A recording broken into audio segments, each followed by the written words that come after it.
Hello, welcome to the Pirate History Podcast. My name is Matt. Thank you for listening. The English people have traditionally had a fraught relationship with the institution of monarchy. It's legitimately surprising to me that they're one of the few nations that still has a monarchist element in their government. There has always been this stubbornly independent streak in the English people. They've always told stories of anti-authoritarian rebels sticking it to the men in power. Robin Hood is an excellent example of that attitude. Today we're going to be talking about the English monarchy and how it relates to that independent streak and anti-monarchism in general in England. And fair warning, there aren't any pirates today, just history with a dash of mythology, but Robin Hood is actually a very good place to start. This is episode 114. The English Monarchy Problem. The tale of Robin Hood is relatively simple. Robin Hood and his band of merry men live in Sherwood Forest where they rob from the rich and give to the poor. We've all heard that story, and it seems so quaint today, probably because we've lived with it for centuries, but it's a radical fable. Certainly the kind of fable that the rich would have hated. You can almost hear the Duke of York screaming about the evils of wealth redistribution. But why did Robin Hood steal from the rich and give to the poor in the first place? The myth tells us of the Sheriff of Nottingham and his exploitative taxation. Of course, the sheriff's taxation wasn't done on his own authority. It was done under the authority of the evil Prince John. So let's look at that story from a historical perspective. The identity of Robin Hood himself is impossible to pin down historically. Many have tried and failed to do so. But everything else is a lot easier. Sherwood Forest and Nottingham are real places in Nottinghamshire. And Robin Hood might not be real, but the Sheriff of Nottingham and Prince John were real people. Nottingham Castle was a stronghold built in central England, built by the Normans about a century before the tale of Robin Hood. And it's an important defensive fortification for the Normans in England. So let me rewind just a bit and talk about early Norman royal politics. William the Conqueror, was the Duke of Normandy in northern France when he sailed over to England to claim the throne. It was William who oversaw the construction of Nottingham Castle, among many others. The Normans brought castle technology to England. William's son, William's successor, Henry I, died with no legitimate male heir still living. So Henry named his daughter Matilda as his heir. However, Henry's nephew invaded to claim the English throne. This resulted in a civil war called the Anarchy. During that conflict, Matilda captured Nottingham Castle, among many others. She eventually would come out on top in the Anarchy, sort of. Henry's nephew stayed on the throne until he died, but Matilda was a powerful leader, called the Lady of the English, however, never called Queen of England, but both agreed that her son would be the designated heir to the throne, and that secured the peace. But take note of this. Matilda was never Queen of England, not uncontested at least, but she was crowned queen at one point. She was called empress. She was a woman of power in England. This was way out of the ordinary for 12th century Europe.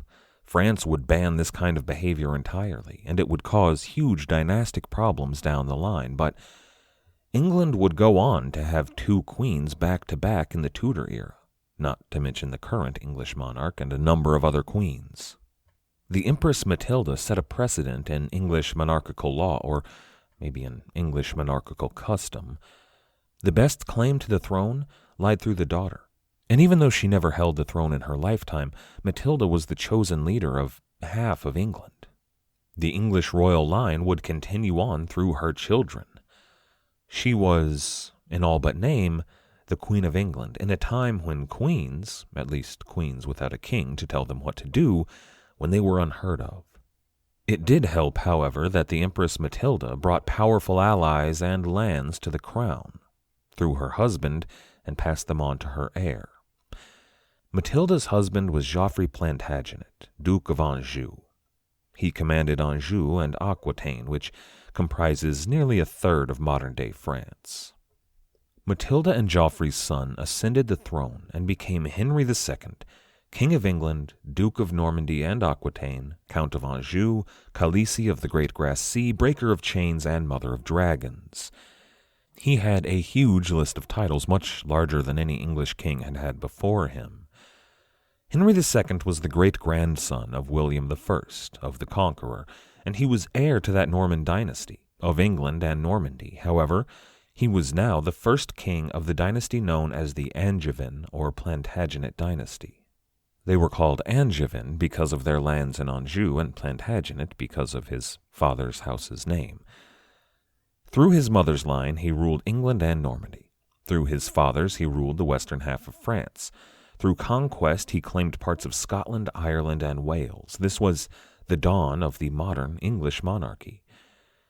And that sentiment that we began today's episode with, that anti-monarchist trend in the minds of the English, I think that started here.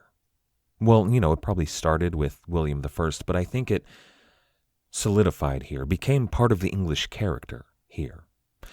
Imagine a foreign despot who ruled from their seat in France. They didn't speak English, they rarely visited England in the first place, and they didn't give anything to your country. Instead, they built castles filled with troops to put down rebellions, and they imposed harsh taxes. How would you feel about that foreign despot? That was the sentiment of the entire population of England. And not just the serfs. Oh, yeah, by the way, there are serfs now. There wasn't really feudalism before, not traditional European feudalism in England, but now there is. Do you have a problem with that? Don't like it when the authorities take your land and make you a slave? Well, just take the authorities to court. No problem, except that court proceedings are now overseen by foreigners who also don't speak English and don't have an interpreter. Don't speak French? Well, I guess you're out of luck. Get back to the fields, you peasant. But it wasn't just the peasants in this case. The gentry, the old Anglo-Saxon English aristocracy, was really displeased with things too. They now owed insane taxes, and if they were late on those taxes or, balked at paying them entirely, a Norman army would march on their keep, burn it down, build a stone castle on their lands in which a good Norman nobleman would sit for generations. Everyone in England who was not French was unhappy with the French presence. So what does all of that have to do with Robin Hood? Well, Henry II would have two sons that concern the story of Robin Hood and our story today. There was Richard, the older of the two sons, who would go on to become Richard I, King of England, or Richard the Lionheart. Richard the Lionheart has been romanticized throughout the centuries. He wasn't a great king. He was cruel, he was brutal, and he was unfeeling toward common people, especially the people of England. But he was a crusader. He was a war hero in the Third Crusade, and he went on long processions all throughout Europe that ensured his place in song and story as a brave and noble hero. But Richard had a brother, another son of Henry II, another great-grandson of William the Conqueror. His name was John. John's nickname was John Lackland because he lacked land. His father never gave him any. However, when Richard rose up to become the Angevin king, he did give his brother John some lands. Richard gave John Lackland significant lands in both their French and English territories. Those lands included Nottingham. However, Richard did deny his brother Nottingham Castle. All of these lands were kind of a bribe. Richard gave them to his brother right before he went off on crusade. He hoped that John would take the revenues and the authority from these lands and be content. He hoped that John wouldn't, invade England and take the crown. And John even promised his brother Richard that he wouldn't do that. At least, he promised his brother that he would not make a move on England until Richard returned to defend those lands, which is surprisingly honorable. Of course, as soon as Richard was off fighting in the Holy Land, John invaded England anyway with a French Angevin army. He took London almost immediately and went on to conquer a host of other important lands. Pertinent to our story, in 1191, Prince John captured Nottingham Castle and installed a Sheriff of Nottingham. That gives us Prince John, the Sheriff of Nottingham, and the whole setting of Robin Hood. But none of that stuff, no Prince John, no Sheriff of Nottingham, no King Richard, none of that was included in the early Robin Hood ballads. Prince John and Nottingham weren't added to the Robin Hood tale until the late 16th century, during the reign of Queen Mary Tudor. And there might be some parallels there. Think about the noble King Richard supplanted by his evil brother. That just might catch on among a certain segment of the English populace, while the noble heir to the throne Elizabeth had been supplanted by her evil sister Bloody Mary. It might be a little bit of propaganda. But there is some truth in the tale. Maybe not, Robin Hood and Little John and Friar Tuck and Maid Marian, but in the Sheriff of Nottingham and in Prince John, taxing the people far too much. There was conflict between John and Richard over who would claim the throne of England, but Richard came out on top. However, Richard died without an heir, and the heir presumptive was his brother John. However, John had a cousin named Arthur, the Lord of Brittany. Arthur had a better claim to the Angevin throne under Angevin law. However, under Norman law, Prince John had a better claim to the Norman throne. Now, Brittany wasn't part of the Angevin Empire. However, it very much wanted to control the Angevin Empire, perhaps excluding Normandy, which is exactly what Arthur set out to do. However, John did already have castles in England and lands in England. From those castles and lands, he could defend his kingdom, he could raise revenues, and he could raise troops. So he taxed his people heavily. He began to demand military service, and he used coercive means to raise wartime funds. Now, everything he did here was kind of within his rights.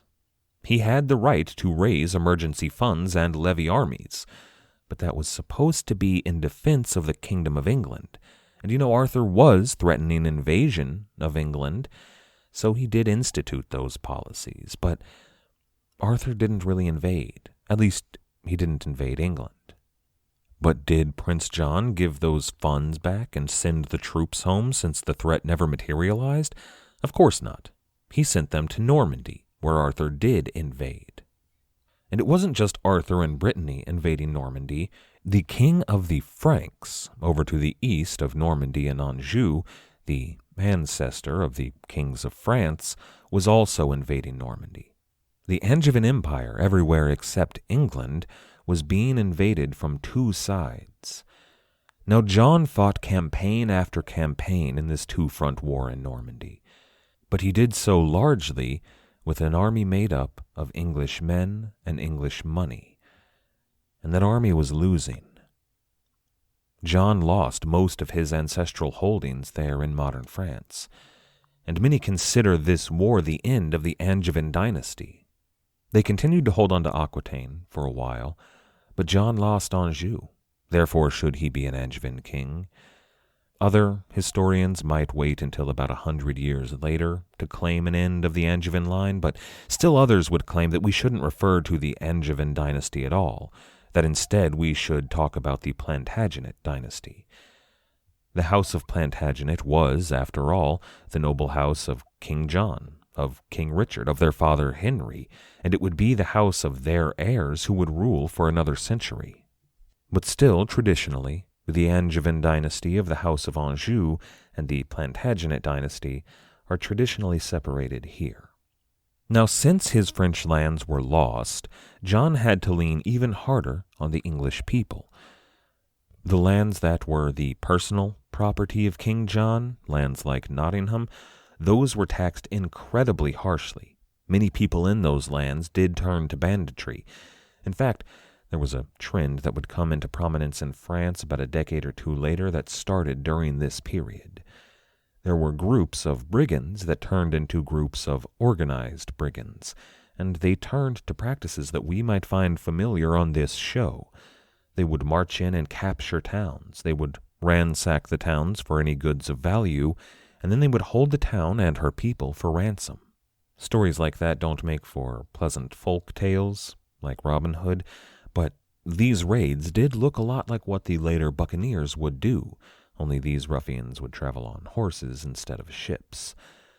However, those kind of raids taught these brigands the art of warfare, and they put those skills to use when they turned into free companies of mercenaries. These free companies would sell their services to whatever English lord might need them, and eventually they moved over to the continent where they became some of the most elite military forces in operation. The White Company, which was led by a knight and nobleman at one point, famously rode into battle wearing white capes and white painted armor, and they're probably the basis for the Golden Company in Game of Thrones.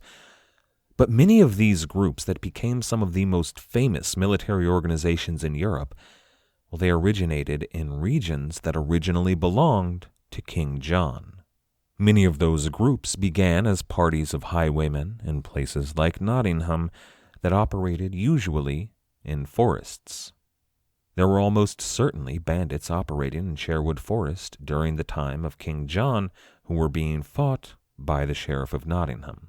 And, to be fair, they probably did use bows because, swords were expensive. But it wasn't just the lands that belonged to King John that were suffering. The rest of the kingdom was suffering as well. Those quasi-legal practices of levying emergency funds and troops, well, that was happening everywhere, and they were beginning to upset people. John's support in England was waning. The common people had never liked John, and the Anglo-Saxon gentry had never cared much for the Normans either, but now the Norman aristocracy was beginning to turn against King John. One of these, a man named Robert Fitzwalter, who should not be confused with his father, Walter Fitzrobert, he raised a coalition of barons, and that coalition went into open rebellion against the king. That coalition gained 3 powerful allies against King John. Arthur, the Duke of Brittany, who was warring against King John, and Louis VIII, King of France, who was warring against King John, happily welcomed these Norman nobles in their war against Normandy and the Norman king. They were joined, though, by King Alexander II of Scotland, who also held lands in northern England and could technically be considered one of those barons. But imagine that strategic and tactical position from the point of view of King John. You hold England and almost all of western France. However, Scotland and northern England are in rebellion. Brittany, a large dukedom in northwest France that you do not control, is allied with the Franks, who hold all of eastern France. Normandy is the only stretch of coastline that connects England to all of your southern Angevin holdings, and Normandy is getting pinched. It is in danger of disappearing and separating your 2 kingdoms. All the while you are facing invasion from the Scots, and then a coalition of barons within England declare war on you.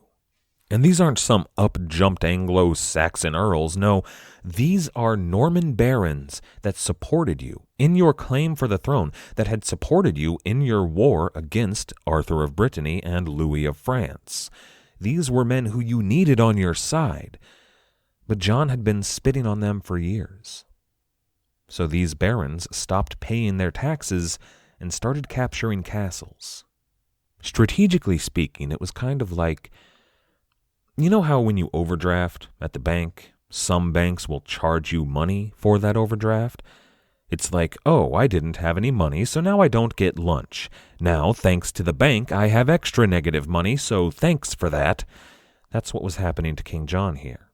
He was expecting to get his lunch, his taxes, and his soldiers. But instead, not only did he not get his lunch, he was charged extra in that those money and men went to take more away from him. So King John agreed to meet with the rebellious barons on neutral ground in the year 1215. They brought a peace agreement entitled the Articles of the Barons, which is the first of what are called the Great Charters. The first Great Charter was merely a list of demands that defined the king's responsibilities and put some limits on his power.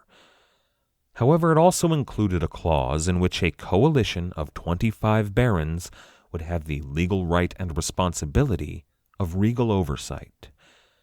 Should the king break his commitments, those 25 barons were required by law to take his castles and his lands away until the royal rule-breaking was rectified.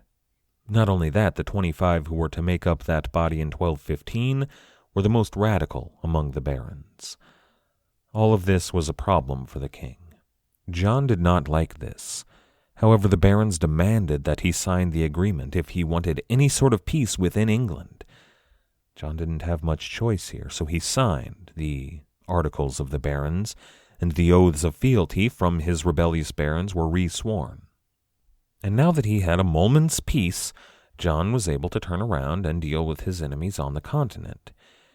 And in doing so, he immediately broke faith with the barons. He continued his despotic ways despite signing that agreement. The charter was way too much for King John to accept. He never intended to adhere to the terms. He just needed the time that signing would bring him to deal with affairs in Normandy. All of this was an incredibly dumb decision on the part of King John, but it wasn't one that he would ever have to deal with personally. Shortly after signing these Articles of the Barons, this great charter, King John died. But think about this. All the other English kings have numbers. William I, all of the Edwards and Henrys and Richards and Georges, they just go on and on. Even the Stuarts get 2 Jameses and 2 Charleses. But even though John is the most common name in the English language, there was never a King John II of England. No one wants the stain of the name of King John. That's a sign of a bad king. His son Henry III took up the throne and revisited the Great Charter. His advisors, who were really in control of the nation, negotiated for an end to the Barons' rebellion on the condition that the king would sign the charter. They came close, but that oversight body was a sticking point. The negotiations failed. The barons, the rebellious barons, invited King Louis VIII of France to invade England, which he did. And remember this event as well, in much the same way that we should remember the story of the Empress Matilda. We should remember that these rebellious barons invited a foreign king to invade England and hopefully to sit on the throne. This event set another precedent in the history of the English monarchy. Both of these, Matilda and King Louis VIII of France, would have huge repercussions down the road. King Louis would capture London, and he was declared King of England, but he was never crowned King of England. And he never captured Nottingham either, which, if today's episode is any indication, is a sign of eventual victory. However, he was doing well, and it looked like he just might capture England completely, but he had to return back home to France to deal with a few troubles back there, and he realized when he was back on the continent that his own base of support was weakening. He knew that if he returned back to England to press his claim, he might lose France in the process. So he stayed and gave up his claim on England. He acknowledged that he had never been the rightful king and moved on. Louis, leaving the fray, the backbone of the rebellious barons was broken. Not only did France pull out, Brittany pulled out of the English war as well. And fighting on the continent, involving Brittany, France, and the Angevin kingdoms, that would continue for, a little while, but it wouldn't continue in England. After the war ended, King Henry revisited the Great Charter, with an eye to signing it and hopefully bringing peace. This Great Charter, the Charter of 1217, is better known by its Latin name, Magna Carta. Now, the Magna Carta is not some kind of proto-declaration of independence, although it's often painted that way. In the Russell Crowe Robin Hood movie, Magna Carta was a document written during the reign of Henry II that was written by a stonemason and proposed ideas of freedom and equality. And that's not at all what the Magna Carta was. Those are Enlightenment-era ideas that wouldn't come back around for another 500 years. This was a document written by noblemen that limited the powers of the king. But it wasn't in favor of the people. Nothing like that. No, those powers of the king were limited in favor of the nobles. It's all about the nobles keeping the income they could squeeze out of the serfs rather than the king getting that income. There's some military service stuff, and then there's a bunch about forests, which was kind of an important deal at the time. That was all about game and timber, and the nobles ceded those rights to the king, which that absolutely screwed over the common people.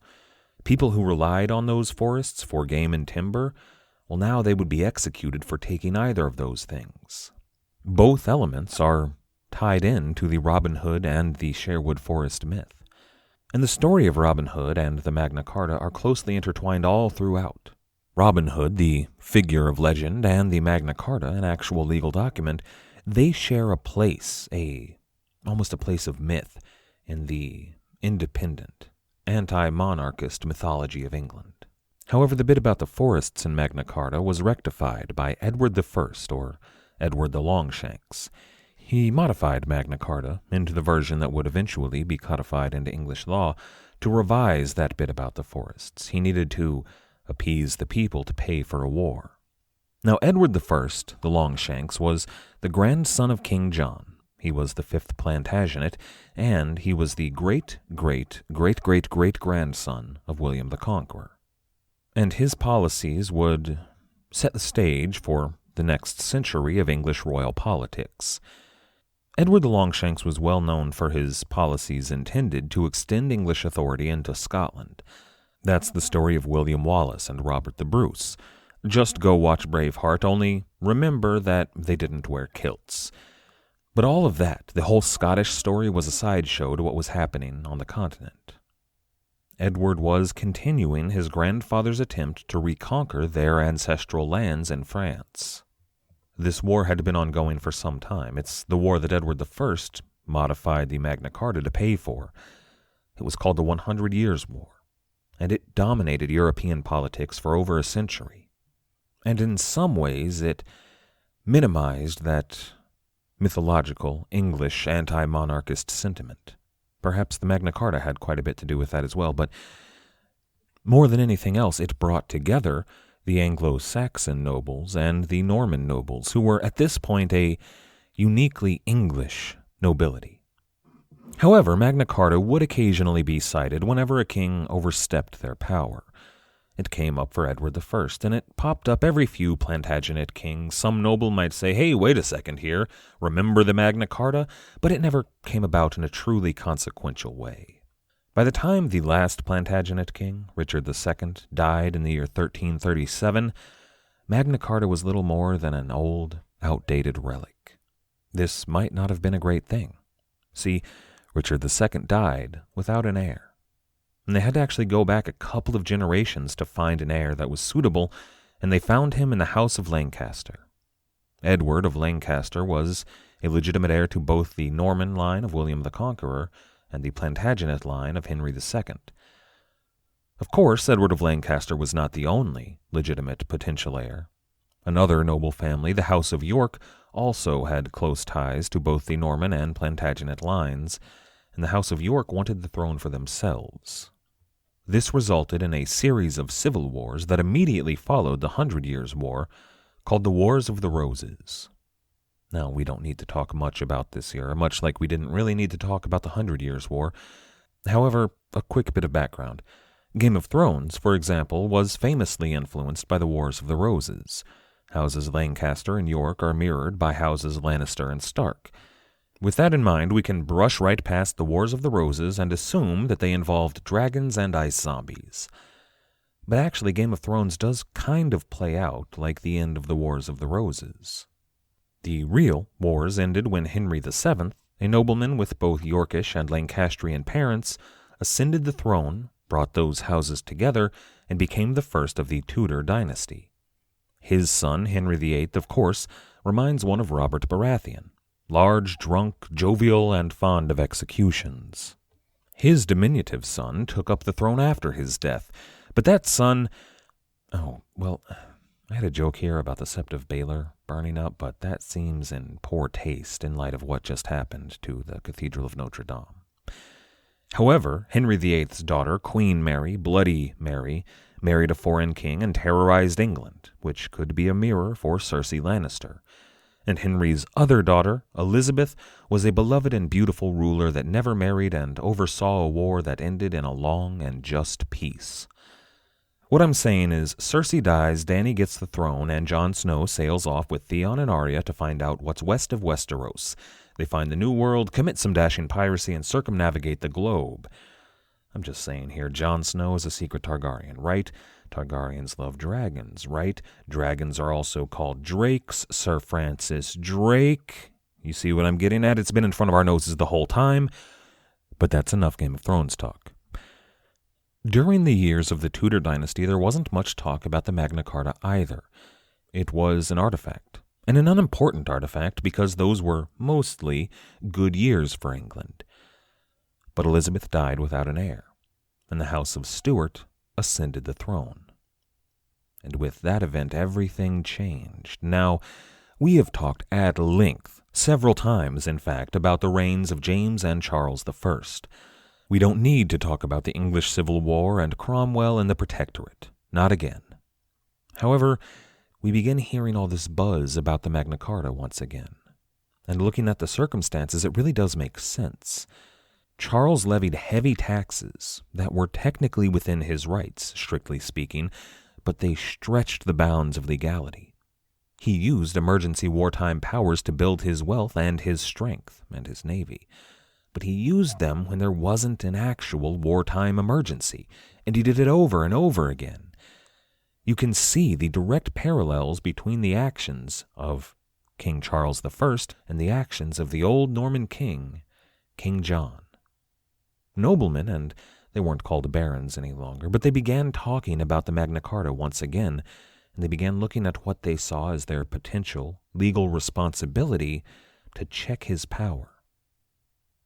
But times had changed in England. A couple of centuries had gone by. The religion had changed, and the scope of royal power had changed. Things weren't going to be as simple as capturing Nottingham Castle any longer. Which of course led to the Civil War, a king beheaded, and the English monarchy ended. It led to a theocratic military dictatorship, which sounds a lot like a monarchy, but then of course the Stuarts were restored to the throne. King Charles II reigned supreme. The Merry Monarch wore the crown, which catches us up to our current place in the story. And at this place in the story, even when the Merry Monarch sat the throne, the tales of Robin Hood were more popular than ever. They had gone from simple ballads of a roving bandit in the woodlands of England to political fables about the overthrow of the structures of power, about the empowerment of the common people. And those stories were directly tied to Magna Carta. And those stories of Robin Hood reminded people of why the Magna Carta was written in the first place. This wasn't some ancient object to be discarded. It was, at this moment, deeply important to the English people. It reminded them that a king's power was not absolute. However, two kings at this moment, Louis XIV of France and the current King of England, were working together to see that absolute monarchy continued indefinitely. The myths of Robin Hood, the stories of Magna Carta, and the legend of the Empress Matilda, they were all at the forefront of the minds of the English people. And with every passing day, it seemed that the Stuart monarch became more and more a tyrant.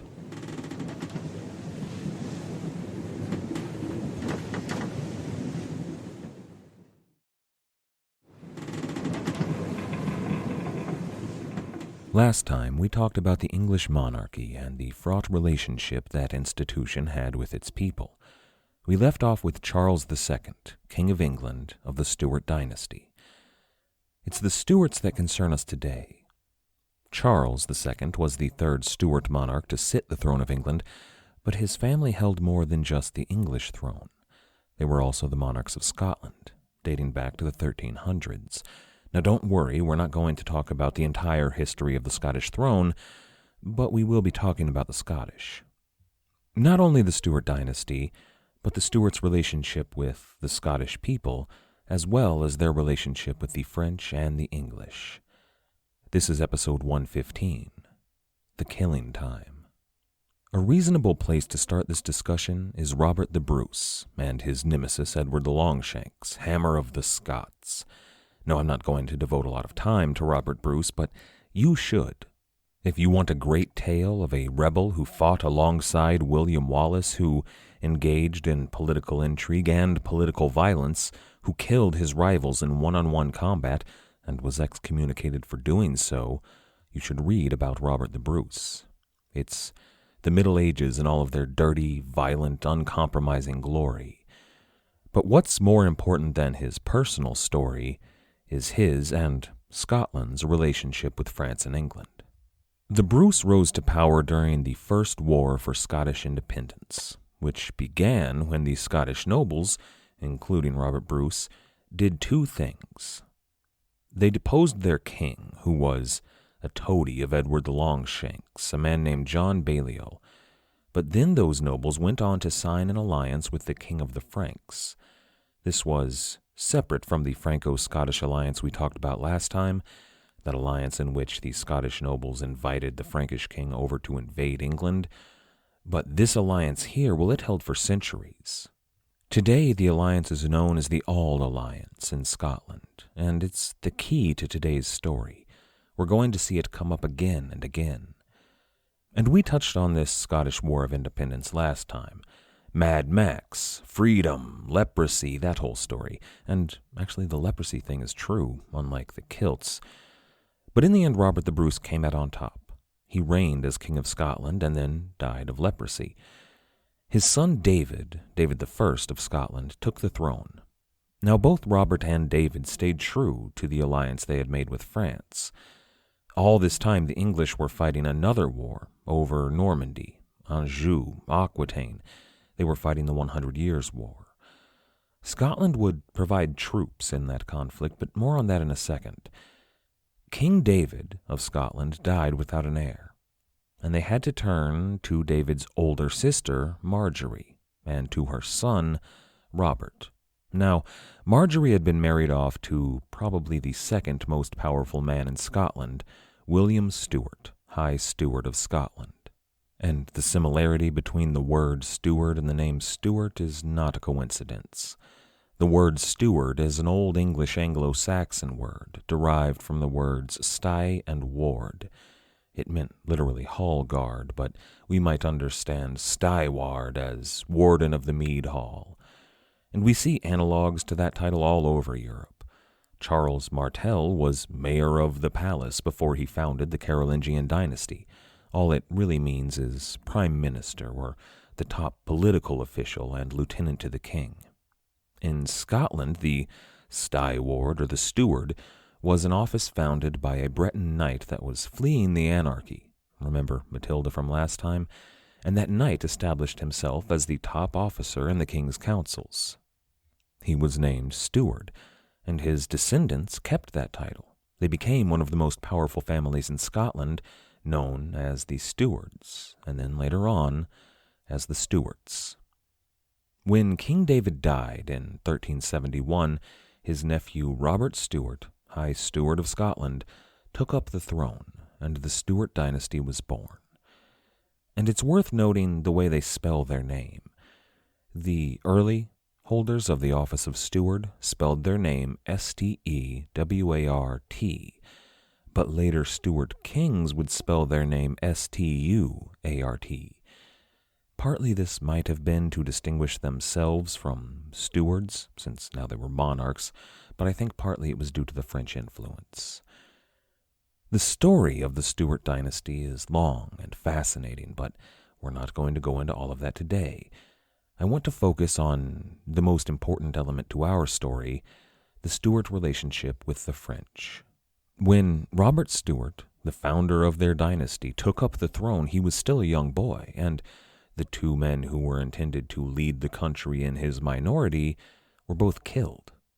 England jumped at that opportunity to install their own king in Scotland, and they chose the son and heir of John Balliol, their one-time puppet monarch. And that puppet king sat the throne for some time, but he's considered a pretender today. Robert Stewart, the rightful king, fled to France, where they had an alliance, and he lived there in exile under the protection and tutelage of the Frankish king. He learned the arts of command, of rule and war, and he earned his chops on the front lines of the 100 Years' War. He returned to Scotland a man and a leader in the mold of the kings of France. He led the Second War of Scottish Independence to oust the puppet king, and he secured the throne of Scotland for the House of Stuart. Now, I'm skipping over all of the battles and intrigues and assassinations and medieval politicking that was going on behind the scenes, but it was an amazing story. However, I do want to look at one pivotal moment, the Battle of Orleans. This was in the depths of the 100 Years' War. It was a time when things looked especially bleak for the French people. The great city of Orleans was under siege by English forces, and there appeared to be no hope of relief in sight. However, the French learned of an English supply convoy on its way, led by Sir John Fastolf. The French decided to stop that convoy and to capture the supplies for their own. The French forces were led by Charles, Duc de Bourbon, an ancestor of the Bourbon kings, and his lieutenants, men like La Hire and Jean de Dunois, the bastard of Orleans. However, there was also a Scottish contingent in the battle, led by none other than John Stewart, cousin to the Scottish Stuart King James. Now, John Stewart was killed in the battle that ensued, and he would go on to be buried in Orleans Cathedral. And he was buried with great honor for his service and sacrifice to the French people and the people of Orleans. But despite all that, the French lost their battle to Sir John Fastolf, pretty badly actually. However, at that exact moment, on that exact day, according to legend, there was a teenage peasant girl named Joan, who was warning the Frankish court of the defeat they had just suffered, and she would go on to lead them in the relief of Orleans. Now that's another story, but the point I'm belaboring here is just how close the House of Stuart was to the French crown. Their Auld Alliance was one of necessity, but it served both parties really well. You know, if someone got captured, an army would march in and demand their release, or maybe pay the ransom.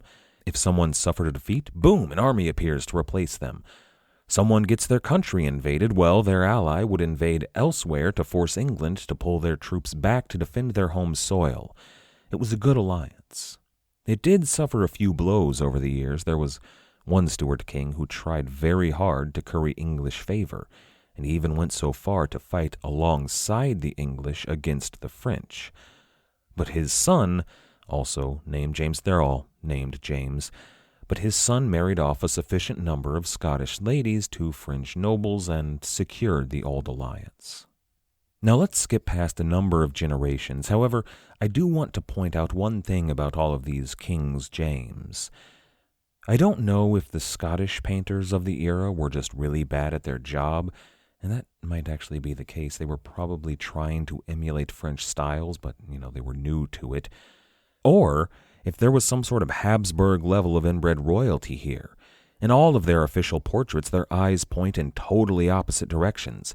They have really weird facial features, and frankly, when we get to better English painters a little later on, the Stuart dynasty looks kind of handsome. But I do want to talk here about James V, or really about his daughter Mary. Mary, as were most Scottish nobles, was tutored in the French court. She was the daughter of the king, and she was fated to marry into a French noble family. However, when her father died without a male heir, Mary was named queen, and her marriage prospects improved significantly. I always find it funny when you hear someone say they should find a man that treats you like a princess. I mean, that's abysmally bad advice. Do you really want to get married off to secure an alliance? But Queen Mary of Scotland, although she was still young, fared far better than most in her situation. She was 16 when she married the French prince, 14 himself, and together they would go on to rule France and Scotland for a single year. Then Mary's husband died, and the Scottish queen returned to Scotland, which was a home that she'd never really known. She married a distant cousin, also named Stewart, and set about trying to claim the English crown from Elizabeth. Now, Mary, Queen of Scots, never succeeded, but her son did, if inadvertently. When Queen Elizabeth died with no heir, they had to trace the Tudor line all the way back to Henry VII, and through that line to James VI of Scotland, who had the best claim to the English throne. And of course, we know the story from here. Remember the 5th of November, the gunpowder treason and plot? Remember Cavaliers and Roundheads, Cromwell, that whole story. But I do want to look at Scotland in the lead up to the Civil War. See, despite their shared roots, the English Civil War was separate from the strife in Scotland, the main conflict of which was called the Bishops' War. See, Scotland was a Calvinist Protestant country, and they had a Presbyterian approach to church governance, an approach in which Holy Scripture is law, and they had a council of presbyters to oversee adherence to that law. England, on the other hand, was not Presbyterian. The Anglican Church was Episcopalian, which means that they favored a church organization based upon bishops and bishoprics. This aligned the Anglican Church, in this respect at least, with the Catholic Church. There was a lot of conflict occurring here. James and his son Charles I made some pretty serious tactical mistakes in dealing with the Scottish Presbyterians. They tried to enforce unified religious practices all throughout their kingdoms through, most notoriously, the Book of Common Prayer. And then they would even go on to try to enforce Anglicanism, or at least an Episcopalian approach to their religion, on the Scottish people. The Scottish did not care for all of this one bit. Especially, well, they took it especially hard because it was their own king, a Scottish king, that was doing all of this to them. King James was James I of England, but he was James VI of Scotland.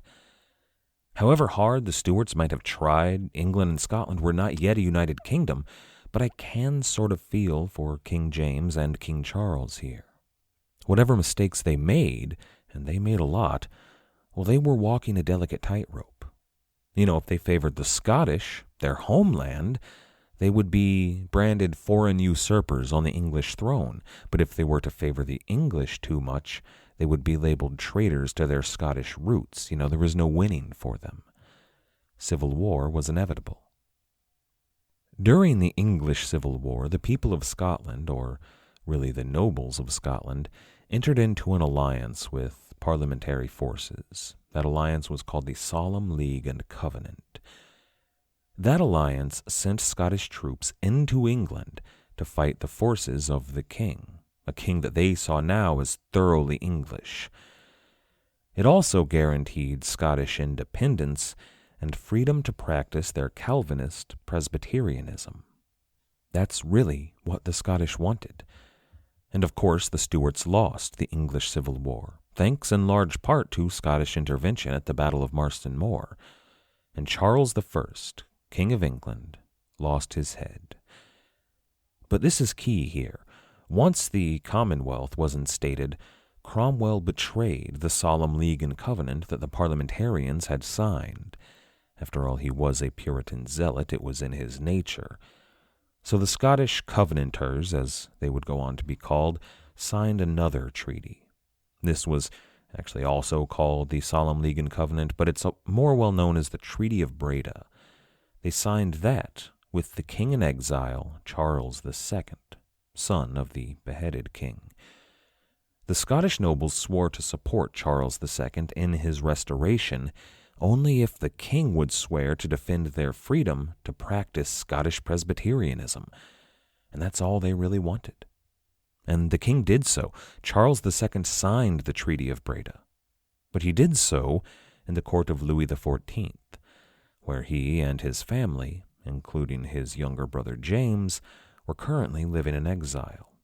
This wasn't exactly a big problem for the Scottish nobles, though. The Auld Alliance was well known, and the relationship between the Stuarts and the kings of France was well known. But very much like so many of their predecessors, these two young princes, Charles and James, they grew into manhood living among the French. They fought alongside the French. They learned from French tutors, and they worshipped alongside the French. Now, let's not delve too deeply here, but these two outwardly Anglican princes have so many ties to Catholicism and to the French that it's almost impossible to believe that they would one day sit at the head of the Anglican Church. They had a French Catholic mother. They had a sister who married into a powerful French Catholic family, and both of them would go on to marry Catholic women. But that's something we've covered before, and really it's going to come much more deeply into play next time. But we should talk about these two young monarchs who were born in Episcopalian England, who were raised in deeply Catholic France, and who would go on to sit on the throne of zealously Presbyterian Scotland. But really less about the two brothers and more about their policies as they impacted Scotland. In 1660, Charles enjoyed the restoration to his throne. Now, I say throne and not thrones because the Scottish Restoration took a little bit longer. The Scottish Parliament deliberated for some time whether or not to allow this king to sit their throne. However, eventually they decided that yes, that's a good idea. It was not a good idea. The Scottish Parliament even took additional steps before allowing him to sit the throne that would placate their erstwhile king. They passed a mass pardon for all of those that had worked for the Commonwealth government, much as had the English government, but they tried and executed many lords and many leaders that were absolutely guilty of treason. This was a sign of good faith and goodwill and loyalty to the king. But King Charles II didn't care. He was embittered toward the Scottish people who had helped oust his father, and he would go on to break his word in a very big way. One of his first acts was to rescind all laws that had been passed in Scotland by the Scottish Parliament all the way back to 1631. All protections that had been laid down in Scotland for Presbyterianism, all treaties and alliances that had been pledged by the Scottish, everything back to 1631. That means that all of his father's awful, foolish, violently anti-Presbyterian and, frankly, anti-Scottish policies were suddenly back in place immediately with the stroke of this kingly pen.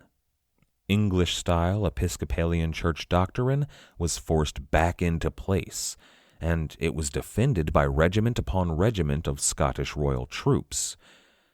To most Scots, it looked just like another English king, an heir to Edward the Longshanks, forcing his will upon the people of Scotland.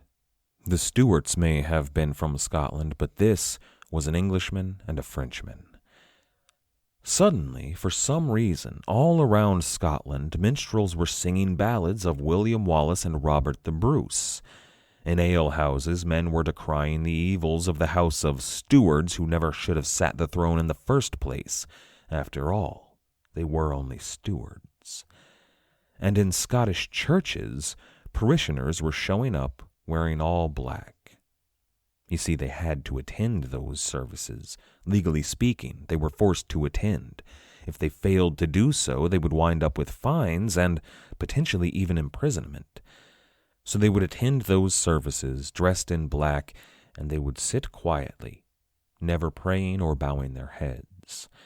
And then after that fact, they would usually attend a meeting by a chosen Presbyterian pastor in exile, immediately following those sham Episcopalian services.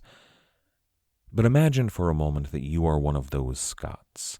Imagine that you have to sit through church listening to some fraud tell you about how great the king is for an hour, but then you get to leave and maybe go grab a drink, and then sit around on the green listening to one of your beloved and respected neighbors talk about, say, the Jews suffering under evil Roman occupation. And then, the next street over, you hear a ruckus, you hear a scuffle, and you hear screams. So you and 3 of your friends run over to see what all the trouble is, and you see a terrible sight. There was an elderly man, one of your friends maybe, being brutally beaten by a gang of English troops, and his crime was failing to pay the fines for refusing to attend a Episcopalian services. What would you do in that situation? For most of us, probably something not unlike what actually happened in the small Scottish town of Dalry in 1666. Those 4 men ran over and had a brief scuffle with those soldiers, but then the rest of the parishioners showed up on the scene, and the troops were surrounded. They surrendered their weapons, and the rest of the people grabbed whatever they had to hand. Swords and guns if they were available, but most of them, I imagine, pitchforks and torches. But these parishioners marched on the garrison in town, which we should picture less like a keep and more like an Old West sheriff's office. Maybe half a dozen guys or so that were sleeping or drinking. Meanwhile, their buddies were beating helpless old men out in the streets. These half a dozen or so brave royal soldiers were detained in their own cells. And moments like these are key. How do you deal with these situations? Word is going to get out that you attacked the king's soldiers. You could just try to sweep it under the rug, quietly release the soldiers, and maybe the king won't have you all killed. Maybe. Or you can push the advantage. And that's what the people of Dalry did. They gathered all of the weapons and foodstuffs they could muster, and then they marched. They marched to a nearby village called Balmacallan and took the garrison there. Now that garrison was even smaller than their own, but that gathered more rebels to their cause. And then they continued their march. Wouldn't you start singing songs about William Wallace in that situation? Wouldn't you picture yourself at the spark of yet another war of Scottish independence? They continued on, taking more villages and hamlets and even a couple of small towns. They were on their way to Edinburgh to see the Scottish Parliament and hopefully to incite the Scottish nation to march for freedom. They were practicing their march into Edinburgh. They were on a parade march when they were happened upon by a force of royal Scottish troops. Now these rebels weren't an army. There were only a couple of hundred men, and they were soundly defeated by these royal troops. The leaders of the rebels were drawn and quartered, and a few managed to escape, but many of these soldiers were taken captive. And it was a short and brutal captivity. They suffered torture of truly medieval quality, and then they ended their lives at the end of a rope. The architect of all of their suffering and the villain in all of the Covenanter stories was a man named Archbishop James Sharp. Sharp is traditionally, in Covenanter literature, portrayed as a turncoat in league with the devil. He was there when these Covenanter soldiers were brought into town and when they were promised a pardon, but then he told them, quote, "You were pardoned as soldiers, but you are not acquitted as subjects," end quote. That was immediately before he ordered their feet crushed into pieces with big, heavy rocks. Later on, he would order the local militia commander to break up a Presbyterian gathering just down the street from his church, but the commander replied that that was impossible. See, all of the militiamen were already at the gathering, and they were taking part in it. 2 years later, a man named James Mitchell, who had taken part in that failed rebellion, who had escaped the massacre, James Mitchell ambushed the archbishop in his carriage, and he attempted to assassinate the archbishop. But James Mitchell failed. Now, he escaped that encounter, but 5 years later he was captured and arrested. It's hard to say how much of this story is true and how much is Covenanter propaganda, but James Mitchell was tortured horribly for years, only to finally be executed when things were reaching a head in 1678. At this point, the Presbyterians went underground. They would attend their government-approved services meekly, but they held secret Presbyterian services out in the hills, far from prying eyes. Those secret services were occasionally broken up by English troops, or Scottish royal troops, and whenever that happened, the pastor of those gatherings was hanged in full view of his parish. The parishioners were fined, which we should read as robbed at the point of a musket. Many of them were tortured, and a few of the girls were raped, the king's justice being served here. But the situation was growing dire in Scotland. It was clear that this state of affairs could not continue indefinitely. Another one of those Presbyterian gatherings occurred on June 1st, 1679, at a place called Loudon Hill. The Reverend Thomas Douglas was giving his sermon when a rider appeared to tell the Reverend that there was a force of royal troops approaching to break up their meeting and submit them to all sorts of atrocities. According to legend, Reverend Douglas turned to those assembled before him and said, quote, "Ye have got the theory, now for the practice." End quote.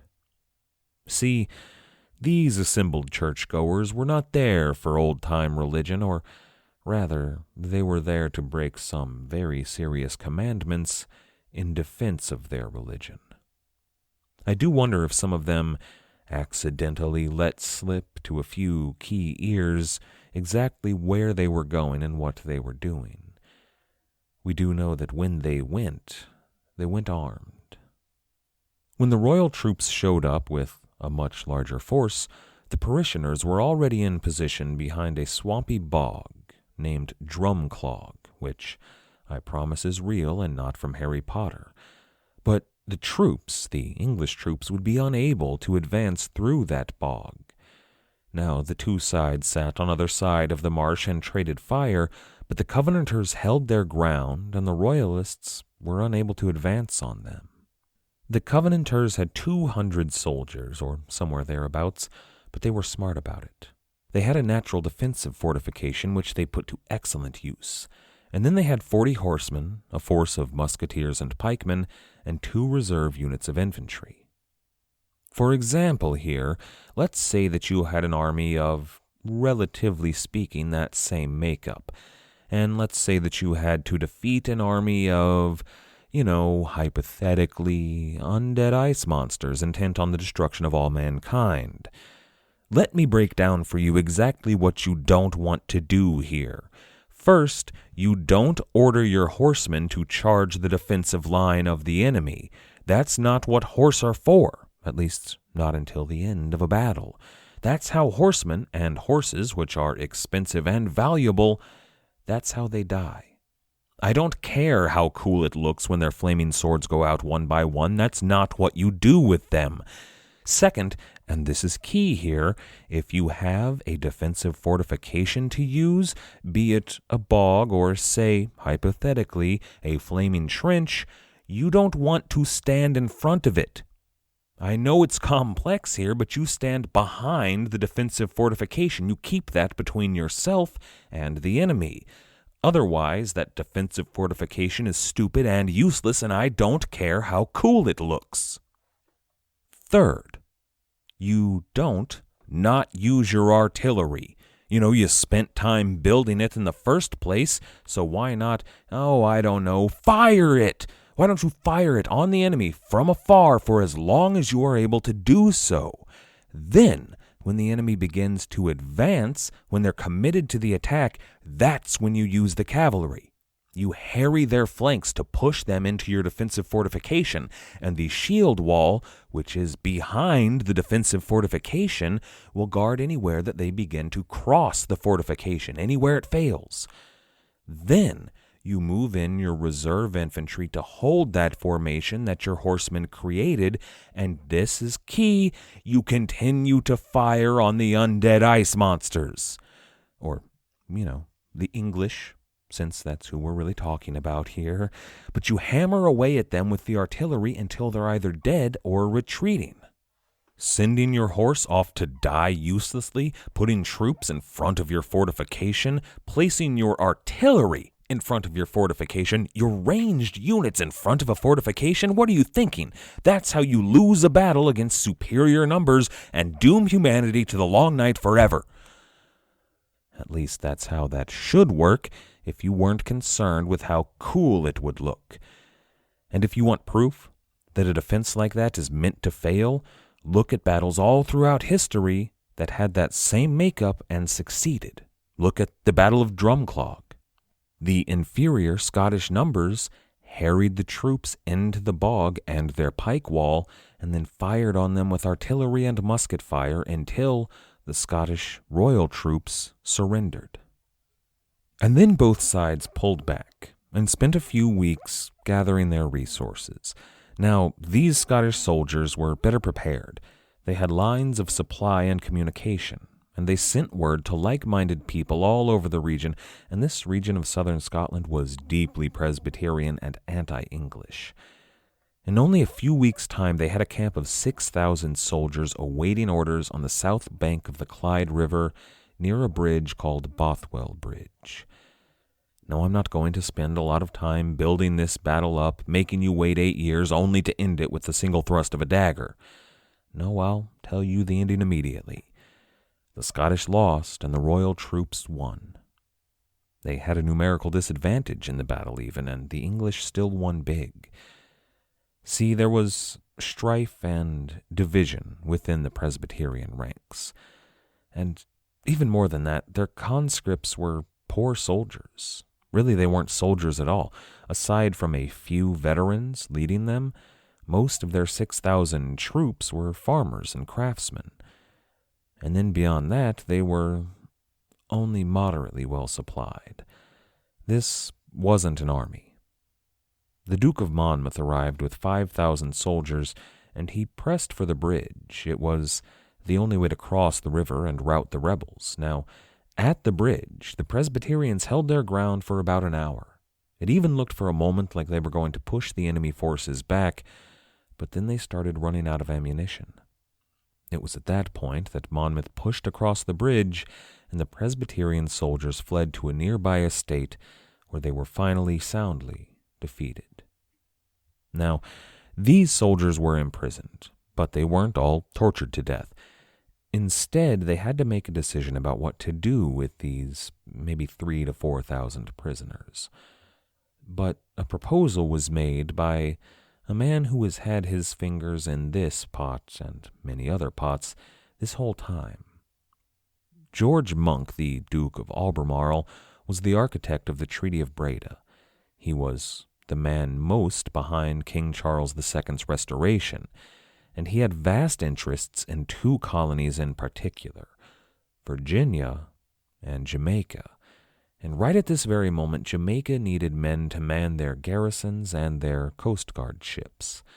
So he suggested that these prisoners be sent to Jamaica. He suggested that they should send an army of rebellious Scots who desperately despised the crown and everything it stood for to an island that had a rich history of piracy and rebelliousness. It's a bold move, and we do know for certain that some of these men served on board the first Pacific adventure, and I would guess that many more that we don't officially know about would go on to serve alongside pirates like William Dampier and Edward Davis, Thomas Paine, and Charles Swan. The Scottish call this entire period the Killing Time, which is a good name. It was a time filled with brutal repression, with torture, and with battle. But the killing time had only just begun for the people of Scotland, and it was about to get a whole lot worse. There was a Presbyterian minister, a leader of the people of the region named Richard Cameron, who would march into the town square of the largest city in this southern Scottish region, a city called Sanquhar, and he read aloud a proclamation. That proclamation denounced King Charles II. It called him a false king. It called him a king who had lied and betrayed to his own Scottish people. It called for the disbarment of not only the royal authority there in Scotland, but the Scottish Parliament as well, who they saw as nothing but puppets of their king.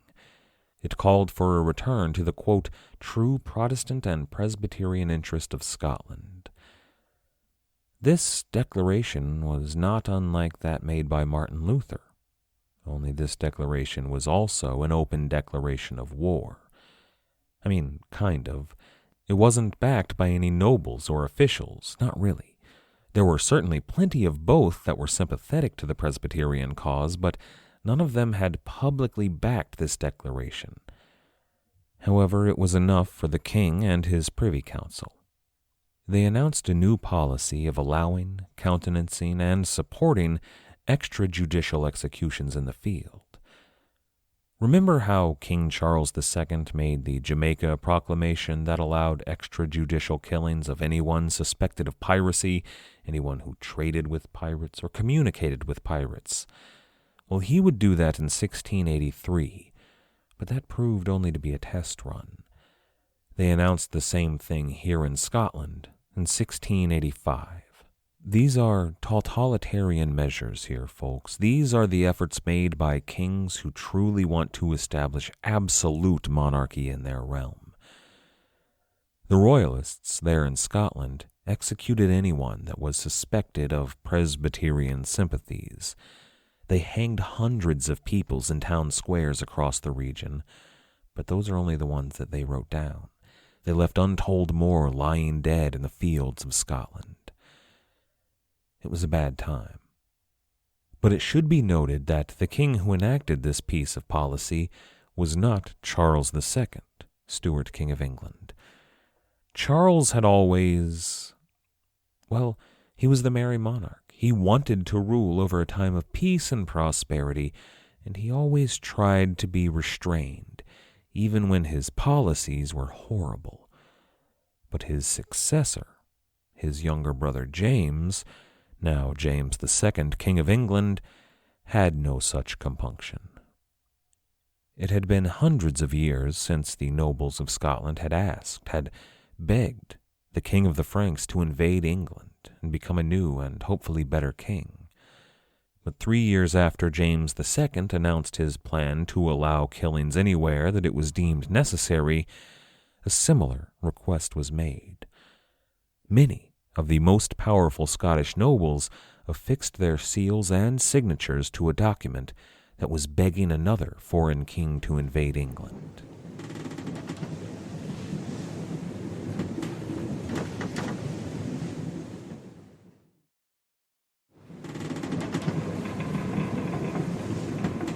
Charles II, the King of England, Ireland, and Scotland, has been in the background of our story for virtually the entire run of the show.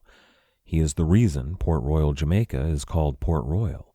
He's the namesake of Port Royal's famous fortress, Fort Charles, and Charleston, South Carolina, is named after the king.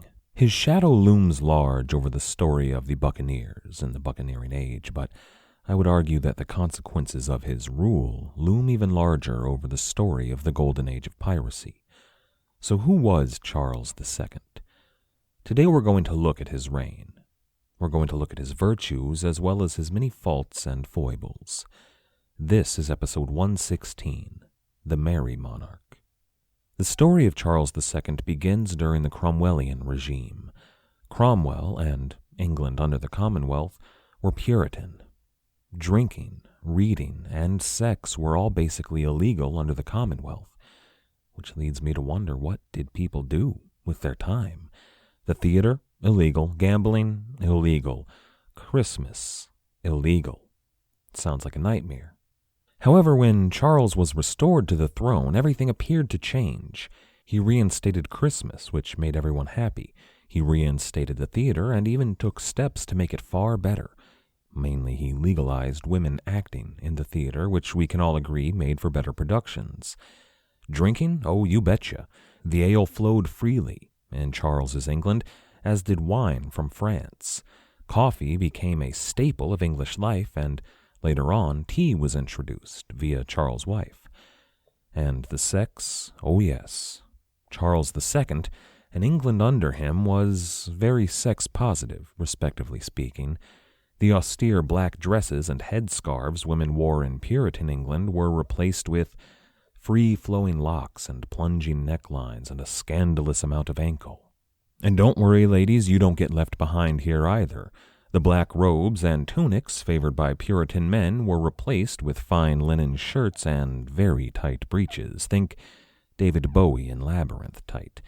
And we shouldn't discriminate here. I mean, it was still the 1660s. You were expected to marry and have a bunch of kids, but for the well-to-do at least, no one batted an eye if a man sneaked off after a play to meet with his boyfriend, or if a married woman had a very close personal friend. But that wasn't for Charles II. No, he loved the ladies. Peter Ackroyd, in his book Rebellion, would write, quote, "The king was known to be an insatiable and compulsive philanderer, and Admiral Pepys calculated that he had 17 mistresses even before the Restoration." End quote. And then Ackroyd goes on to quote 2 poems. The first was by John Dryden. Quote, "Then Israel's monarch, after heaven's own heart, his vigorous warmth did variously impart to wives and slaves, and as wide as his command scattered his Maker's image through the land." End quote. In case it's not clear, when he says his Maker's image, he's talking about illegitimate children. The Earl of Rochester wrote, quote, "Restless he rolls from whore to whore, a merry monarch, scandalous and poor." End quote. And the king's finances were actually in pretty dire straits throughout the reigns of all the Stuart kings. Elizabeth had, through the use of privateers primarily, made a good amount of money for the throne, but they didn't have a lot of income coming in under the Stuarts. They were always trying to get more and more money, from Parliament usually, but Charles II, as we know, tried to get a fair amount from Louis XIV. But the king had at least 17 mistresses, which he wasted a lot of his money on, but even those 17 are only the women who carried enough of the king's favor to be brought to court, the ones whose names we know. That's to say nothing of maids and servants that he may have seduced in his travels. Many of those mistresses, most of them in fact, were already married, some of them to powerful noblemen. The king paraded them around court nonetheless. These women were his favorites for a time, but all the while their husbands brooded, or, more probably they were busy with their own mistresses or their boyfriends, but regardless of that, it was still an insult on the part of the king. There are 3 women in particular that deserve special note in the story of King Charles II. Well, 4, or really 5, but those last can wait. Perhaps we should begin by focusing on Charles' wife. Lord knows that he never did. Catherine of Braganza was a Portuguese princess. When he was looking for his wife shortly after taking the throne, many of King Charles' advisors urged him to marry a German princess, or maybe to look to Sweden, or even the Netherlands. Just please, they begged him to choose a proper Protestant queen. But Charles demurred, saying, quote, "I hate Germans or princesses of cold countries." End quote. Charles was not terribly attracted to Catherine of Braganza. At one point he likened her to a bat. However, it probably helped that she came with a dowry of 800,000 pounds sterling, as well as the East Indian colonial territories of Bombay and Tangiers. More on that when we talk about the Dutch and English East India Companies, but in the meanwhile the king did his kingly duty and attempted to conceive a proper heir. However, the queen consort Catherine miscarried 3 times. She never gave the king an heir. Perhaps, as some contemporary writers suggested, those were symptoms of a broken heart due to the king's many dalliances. This whole affair was called the bedchamber crisis. It all began when the new queen was introduced to a young, beautiful lady-in-waiting. She accepted the young woman initially, but when she learned the woman's name, Lady Castlemaine, she reportedly burst into tears, threw the woman out, and fainted. The Lady Castlemaine already had a child by the king, would give him several more, 6 in total, and she would live just down the hall from the poor queen consort. The Lady Castlemaine was his favorite for the time, but he moved on. About one of the king's mistresses, it would be said that it was difficult to imagine less brain combined with more beauty, and all of his mistresses were lovely.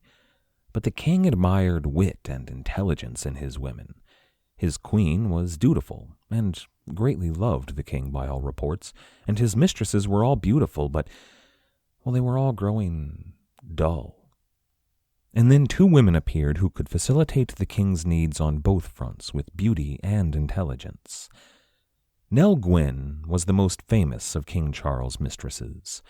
She was raised in a bawdy house, ostensibly just serving ale, but it's more than likely that she was probably pushed into prostitution at a young age. She may have entered the theater when her father sold her to an acting troupe for just that purpose. and she actually started her career dressing as a boy in her daily life, only flaunting her charms on stage.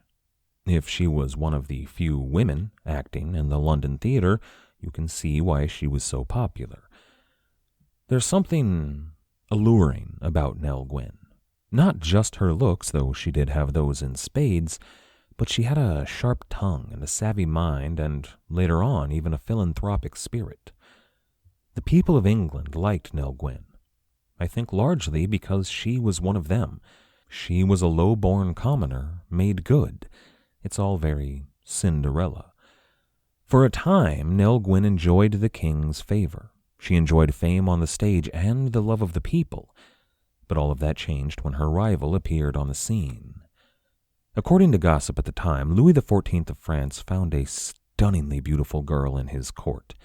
She was witty and intelligent, and, well, Louis XIV was a famous philanderer himself. He probably knew all of her charms already, but he thought that it would be a good idea to send this girl on to his cousin in England. The Lady Louise was striking, and she had a continental refinement that, well, it was the sort of refinement that one could only achieve in the court of the Sun King. That was something that King Louis appreciated, having grown up in the court of the Sun King, and it was something that certainly couldn't be earned at the bawdy house or the theater. Nell Gwyn, naturally, hated the Lady Louise. She called Louise Squintabella, and they competed viciously for the king's affections. Most of that competition occurred behind the scenes. In public, they were seen drinking tea and playing cards and enjoying one another's company, but I imagine the barbs that were traded between them were legendary. However, Nell Gwyn never had to compete for the love of the people. Louise was highborn, she was foreign, and she appeared to look down on the English people. The people openly derided the Lady Louise. Once, famously, when Nell Gwyn was riding in her carriage back to her home, she was met with similar jeers and boos to the Lady Louise. That wasn't something she was used to. So she stuck out her head and replied, quote, "Good people, you are mistaken. I am the Protestant whore." End quote. See, worst of all, the French Lady Louise was Catholic. And at this point, that was a problem in England. I mean, the people could accept a Catholic queen, maybe as the price of royal politics. They could accept it as long as the king preferred the company of decently Protestant English women. Nell Gwyn was a perfect balm for the people. If they could have elected a queen, they would have elected Nell Gwyn. But the French Catholic Lady Louise was like lemon juice on a paper cut. Religion had, for over a century now, been a sore topic for the English people, and King Charles was becoming something of a lightning rod, a focal point for that animosity, and he kind of brought that on himself through his politics. Immediately upon his restoration, King Charles II called a parliament. The ministers of that parliament were nearly all young. It was called the Beardless Room, and the vast majority of the parliament were the sons of royalist supporters during the war. Those sons were more than supportive of the king, in large part because they had been restored to their lands and titles. This parliament was dubbed, due to that support and their lineage, the Cavalier Parliament. There were some Presbyterian dissenters in their ranks, but, well, we need to define something here. The Anglican Church, as we discussed last time, was an Episcopalian organization. Pomp, grandeur, and the rule of the bishops were how they ran their church, and they called their church the High Church. But there was another Anglican church in England. I mean, technically it was the same organization, but there was a subset within the Anglican Church that practiced a pared-down, simplified version of the faith. They were separate from the Quakers or the Puritans. They were Anglican, but they were called, derisively, the Low Church. They supported that Presbyterian church organization. Regardless, though, when King Charles II triumphantly took the throne and called a parliament, those divisions were minimal. Everyone praised the king. He was a release from the Puritan dictatorship that had ruled England for so long, and for a time the country loved him. But that didn't last. See, the king was given the job, the unenviable job, of overseeing the High Church and the Low Church and the Scottish Kirk. not to mention all of the Puritans and Quakers. This was a dangerous concoction, and the king wanted to heal those divides. He wanted to unify all of these various faiths under the throne. In 1672, he instituted the Royal Declaration of Indulgence that was intended to extend religious liberty to all his people. Protestant nonconformists, Puritans, Presbyterians, and Quakers, anyone who was Protestant but not dogmatically Anglican, would be allowed to practice their religion. It also extended religious toleration to Catholics living in England. It ended the financial and social policies that were aimed directly against English Catholics. They would be allowed to practice their religion and didn't have to pay an extra tax, and, this is key, they would be allowed to hold office. And on the surface, to me at least, that seems great. It seems like a big step in the right direction toward a true freedom of religion. I mean, look at the Roman emperors, look at Alexander the Great even. They all allowed a freedom of religion within their empire as long as the people paid respect to the emperor and paid their taxes. Maybe that's what Charles was going for here. And King Charles, more than most in his nation, understood the experience of being a Catholic living in secret. Maybe he wanted to end that for his subjects. But the English people hated the 1672 Indulgence. And perhaps they should have. We saw last time what it did to the people of Scotland. It was a nightmare. But more than anything, the people of England saw this indulgence as a harbinger of the looming specter of popery. For those of you that have read the Communist Manifesto, you might recognize that language. A specter is haunting Europe, the specter of popery. And in a lot of ways, England in the 1670s looked kind of like America during the Red Scare. Everyone in America was terrified of communism, and everyone in England was terrified of popery, both of which were scary foreign ideologies that appeared to stand opposed to everything that their nation stood for. In much the same fashion that communists were blamed for every evil in 1950s America. I mean, for example, did you know that horror comic books were a communist plot to corrupt America's youth? And in much the same fashion that Jews were blamed for every evil in, Europe for all of history, in the England of the early reign of King Charles, Catholics took the blame for every evil that occurred. The Great Plague of London, you ask? Just God's wrath for allowing Catholics to live in England. The Great Fire of London was obviously set by Catholic dissenters, and of course neither of those things are true, but they were written down and gossiped about at length. Now, of course, during the Red Scare there were actually Soviet spies operating in the U.S., but not nearly at the level that Hoover or McCarthy would have had us believe. The Red Scare was blown way out of proportion. But in England, there really was a lot of influence from the Catholic Church, and it reached into the highest halls of power. Whatever the people may have said about FDR and socialism, or about JFK's Catholicism, neither of those were actually working for a foreign leader. But Charles II, he was. During the Third Anglo-Dutch War, he signed the Secret Treaty of Dover, that agreement with Louis XIV. He agreed that Charles would convert to Catholicism, or more accurately that he would announce his conversion to the English people, and that he would work in conjunction with France to fight the Dutch, and in return he would receive a lot of money. Now, no one but a very select few knew about that at the time, but everyone suspected. Charles grew up in the court of Louis, as did his brother James. Their mother was French, and their sister had married into a prominent noble family in France. And Charles just kept taking these apparently pro-Catholic steps. You would have to be either willfully ignorant or secretly supportive of these actions not to question them. But a lot of English people were just that. We shouldn't ignore the power of religious propaganda. The bishops and priests of the High Church would spend hours every week telling the people that King Charles was ordained by God, the divine right of kings, naturally, and they were made rich and powerful for their support. Little by little, though, the king's support began to erode. Everyone started growing just a little bit jaded with the Merry Monarch. Even his most staunch supporters were starting to turn on him. Anthony Ashley Cooper was an MP who served back during the reign of Charles I, moved on to serve under Oliver Cromwell, and finally he was in the cadre of nobles that worked to see Charles II restored to the throne. He supported George Monk and Lord Albemarle, both of whom played roles here and in continental, mainly Jamaican and Virginian politics.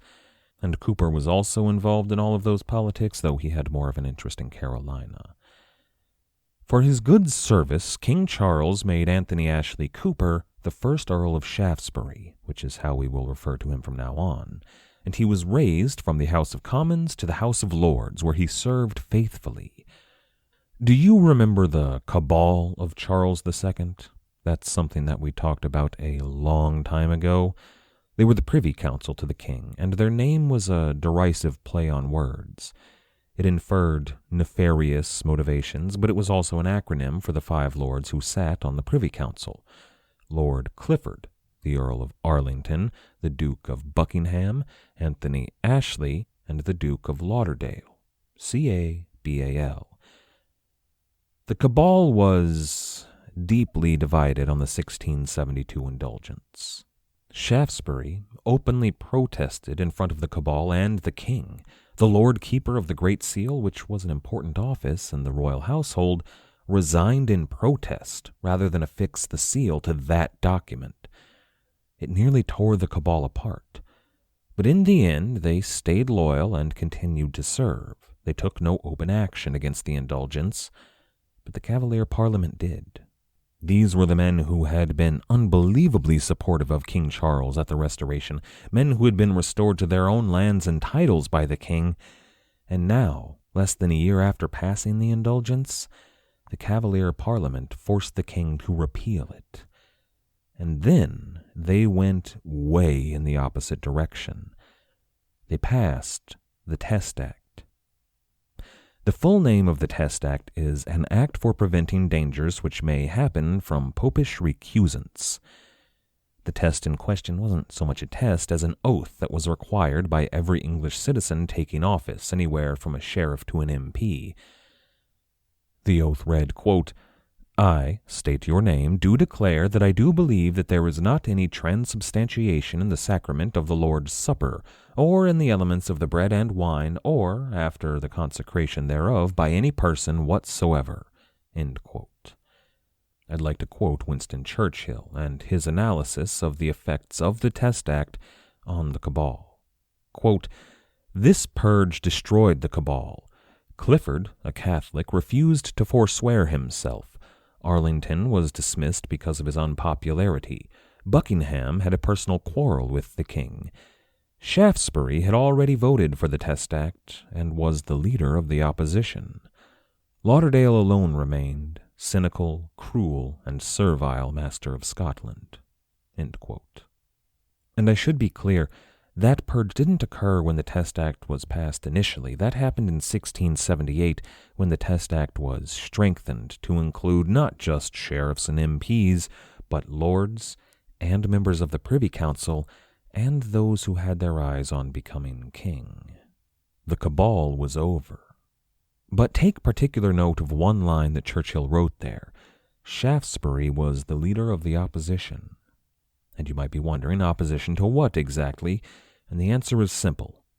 The king's brother James, Lord High Admiral and Duke of York. James was a Catholic. Secretly, ostensibly, but it was about as well kept a secret as Nell Gwyn. He was also the heir to the English throne. And a lot of people had a problem with this, including Shaftesbury. James was bold and unapologetic in his faith. He took communion in France in a Catholic ceremony that was witnessed by his officers and soldiers. And even more to the point, James wasn't universally reviled. He was kind of popular, actually, in the right circles at least. See, James was busy winning sea battles in the East Indies, and he was looking good doing it. He was earning honor and respect and, in the eyes of many, legitimacy. That's why in 1678, Parliament, led by Shaftesbury in this move, strengthened the Test Act. This was aimed directly at James Stewart. James took action. James resigned. He resigned his post as Lord High Admiral rather than take the oath. This staggered the English nation. James' Catholic wife Maria could be explained away, just as King Charles could be. James taking communion could even be interpreted as a sign of respect if you were willing to stretch credulity to the breaking point. But James was a war hero. However, this was his line in the sand. He took his stand here, and I respect this move.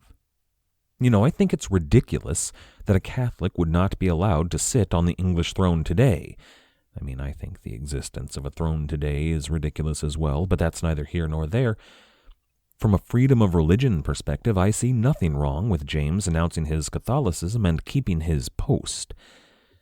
But that's looking at the world with modern lenses. In 1678, things were different. In 1678, the Catholic faith did kind of represent the old world. They actively supported absolute monarchy, a return to feudalism, and the divine right of kings. I don't like any of that stuff. It's a complex situation, and it's one that challenges my preconceived notions and biases, which is something I love about the study of history. And thus far, I've danced around and tried very hard to avoid putting any political labels on these two movements. I've talked about the High Church and the Low Church and Presbyterians and Episcopalians, but what we're really talking about is conservatives and liberals. In revolutionary France, they would have been called the right and left wing. And we should acknowledge that this was well over 300 years ago. Their practical, policy-based platforms are vastly different from anything we might see with those labels today. However, philosophically speaking, they were the forebears of the modern conservative and liberal movements. However, in the months following the Test Act and the resignation of the Lord High Admiral James, the two opposing sides began drawing up lines and would receive their own names, which we can use from now on. The side of Episcopalian, High Church, conservative monarchism were labeled the Tory Party, or the Tories. The burgeoning Tory Party was led by a man named Thomas Osborne, who we'll talk more about later, and the Tories at this point held all of the military power in England. The opposition, on the other hand, headed at the beginning by Shaftesbury, were Low Church Presbyterian parliamentarians. They stood for, or were said to stand for, the voice of the people, at least rich, land-owning white male people, and you even see the stirrings of early republicanism. They were called the Whig Party. And remember that we need to check our politics at the door here. Those of you who would call yourselves conservative in the modern world, unless you're actually calling for a return to the monarchy, would be much more in line with the liberal Whig Party. Those of you who would call yourselves liberals in the modern world, I would say would be more in line with, say, the Republicans of the Age of Revolutions. And I should acknowledge that I'm discussing most of this from the point of view of a U.S. citizen. People from England and Scotland and Wales and Ireland might view these politics very, very differently. But after these battle lines began to draw up, one of the more odd chapters in English history took place. It's called the Popish Plot. The Popish Plot was a fictitious plan in which 5 English Catholic lords were implicated in a plot to assassinate King Charles II and put his Catholic brother James on the throne. Now, none of that story is true. I'm not going to delve into it here, but I do want to look at the implications of that supposed plot. Even though it was all a lie, a malicious lie, in fact, intended to demonize the Catholic population and lordship of England, it took quite some time for anyone in England to realize that it was a lie. Everyone in England operated as though it was solid fact. The opposition, the Whig Party, took full advantage of the chaotic climate in England. It was actually members of the Whig Party, more radical members, who had created this chaos. Shaftesbury, well, he was never implicated in the creation of the Popish Plot, but he did take advantage of it. He ordered the 5 lords that were implicated in the plan arrested. They were locked away in the Tower of London. The king's secretary and physician, who were also implicated in the plot, were also locked up. There were over 100 names named in the Popish plot, all of them Catholic and all of them in positions of power. Some probably very much did want the openly Catholic James on the throne, but that was already a foregone conclusion. The king didn't have any other heirs, so they had no reason to kill the king. Nevertheless, in the months following the revelation of this Popish plot, dozens of notable Catholics were arrested, including priests and lords. Then the Cavalier Parliament met, and a member of the Parliament, Sir Henry Cabal, gave an impassioned speech. He said, quote, "From popery came the notion of a standing army and arbitrary power. Formerly the crown of Spain, and now France supports this root of popery amongst us. But lay popery flat, and there's an end of arbitrary government and power.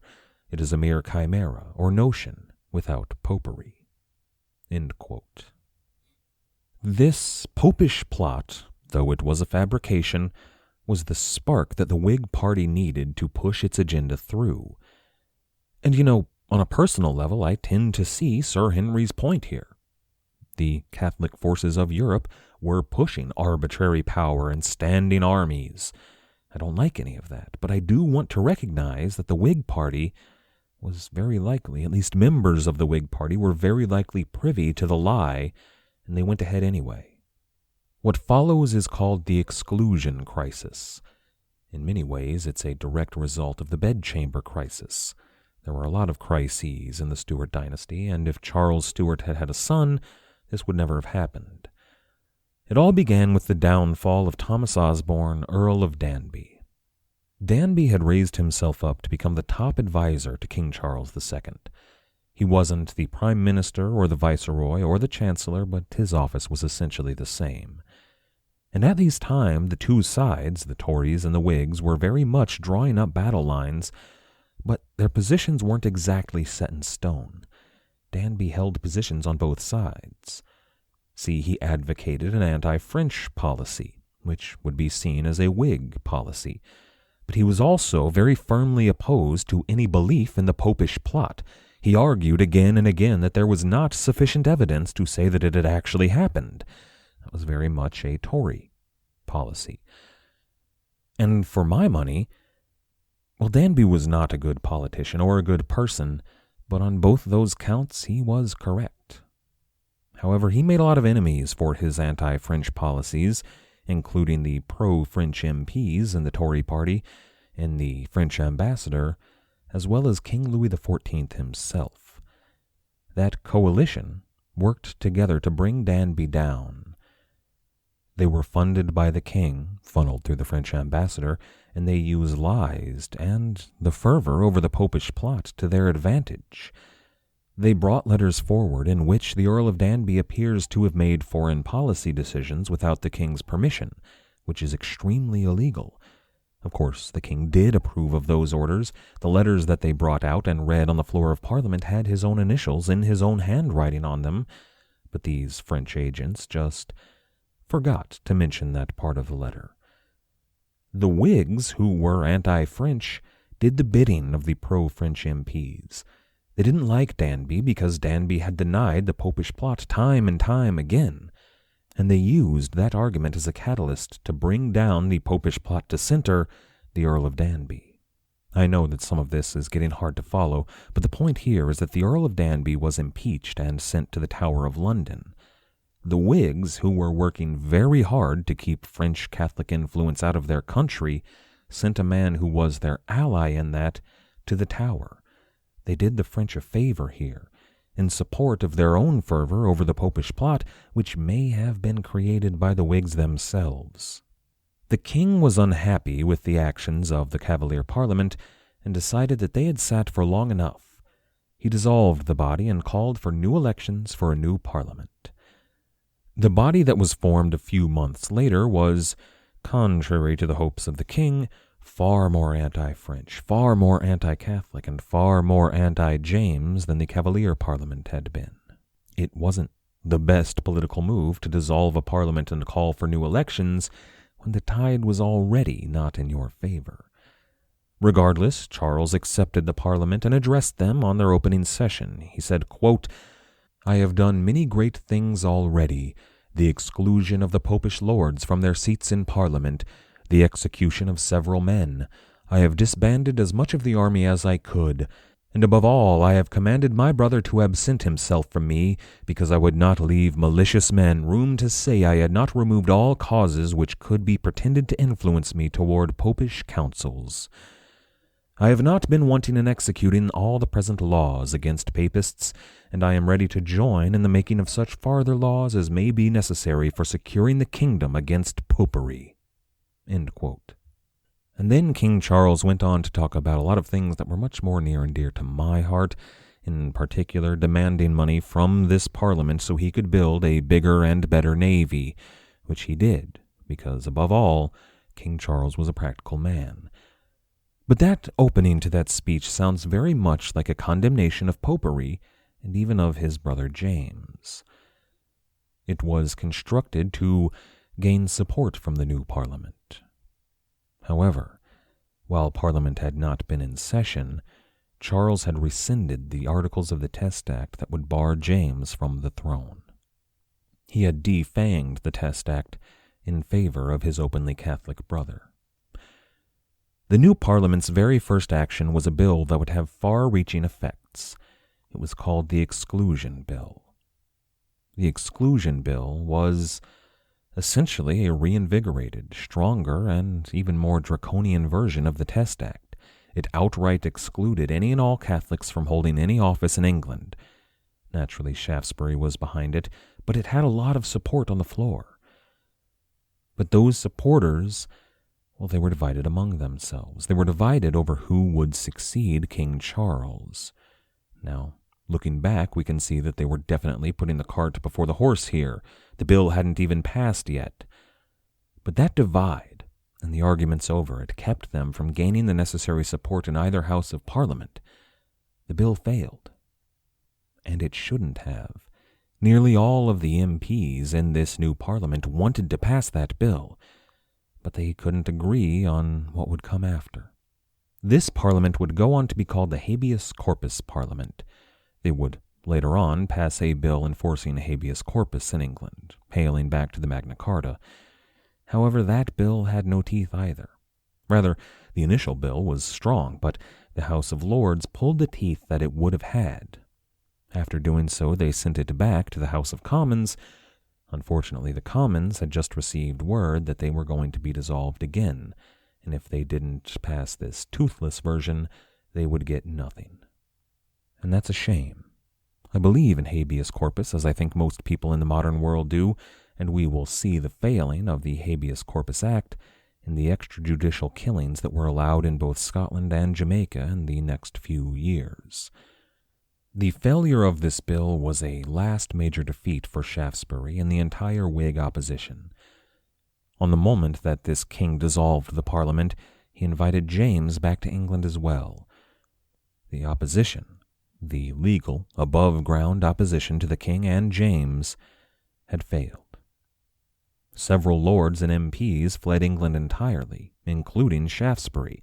They sailed for the Netherlands, where the Prince of Orange and his wife Mary would keep them safe.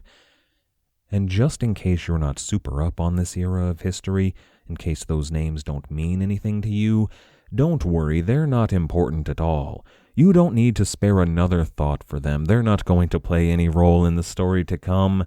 You can trust me. But the forces that remained in England, the opposition forces that most militantly opposed the king and the heir presumptive, well, they began to coalesce, not in the halls of Parliament, but behind the scenes. Lords and MPs and lesser officials began to convene secret meetings. Forbidden pamphlets circulated among them. They were discreetly handed to potential allies, and quiet conversations took place in alleyways and the dark corners of coffee shops. And next time we're going to be talking a lot more about those pamphlets and coffee shops, but last time we talked about several failed Scottish rebellions. Well, now, those Scottish rebels now learned that they had allies in England. They had allies that were powerful enough that Scottish lords could even begin to openly throw their support behind the rebels. And all of these rebels working together, both English and Scottish, well, they had a two-part plan. Or perhaps they had two separate plans. It's hard to say. I know all of this sounds very cloak and dagger, and, it was, where we have trouble knowing exactly what was true and what was propaganda. But the first of those plots, or the first part of that plot, that was called the Rye House Plot. The plan was simple. They were going to assassinate King Charles II and his heir, James, on their way from a horse race. They were going to use as their base a manor called the Rye House. This plan had powerful and famed backers, but the best of these, the smartest of these, were wise enough to stay just far enough away from the plot that should it fail, they could always claim ignorance and innocence. They just happened to be leaving town for a week or so at just the same time that the plotters needed a place to stay. They just, inconveniently, of course, happened to leave behind food and money and supplies that would be necessary in the Rye House plot. This is clever. If the plot succeeds, yay, I helped. If the plot fails, well, I had nothing to do with it. But all of that means that there were secretaries and butlers and gardeners and wives that knew something was afoot. Even if they didn't know what was going on here, some of them surely poked their noses in. Who doesn't want to know what their boss or their husband's deep, dark secrets are? And some of those found what they were looking for, and some of those that found the information were horrified. Now, none of them found solid evidence, but reports did start trickling into the halls of power that former allies of Shaftesbury and proponents of exclusion were planning something. Of course, as a wise man once said, when too many people know a secret, it ceases to be a secret and becomes information. And information is more valuable than the contents of a man's purse. Most of these reports claimed that there was a Monmouth cabal. More on that next time, but the others were right on the money. They claimed that there was a plot for assassination. And then, on 12 June 1683, one plotter decided that this entire plan was a fool's errand. He made a move. He earned a pardon when he contacted some of those close to the king and gave them names, he gave them dates, and he gave them a full rundown of the plan. He only implicated those that were planning assassination. Perhaps that's all he knew anything about, but he never mentioned any of those that were involved in the Monmouth cabal, if that even existed. But when the king took action, his justice was swift and brutal.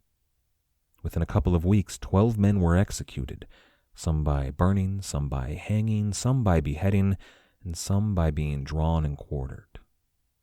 More than 30 others were either jailed or exiled or else fled the country. Now, some of those that fled ran to the Prince of Orange, who, remember, is not important, but we should note that Shaftesbury was not implicated in any of this. He was far from England at the time, and there were no ties to him.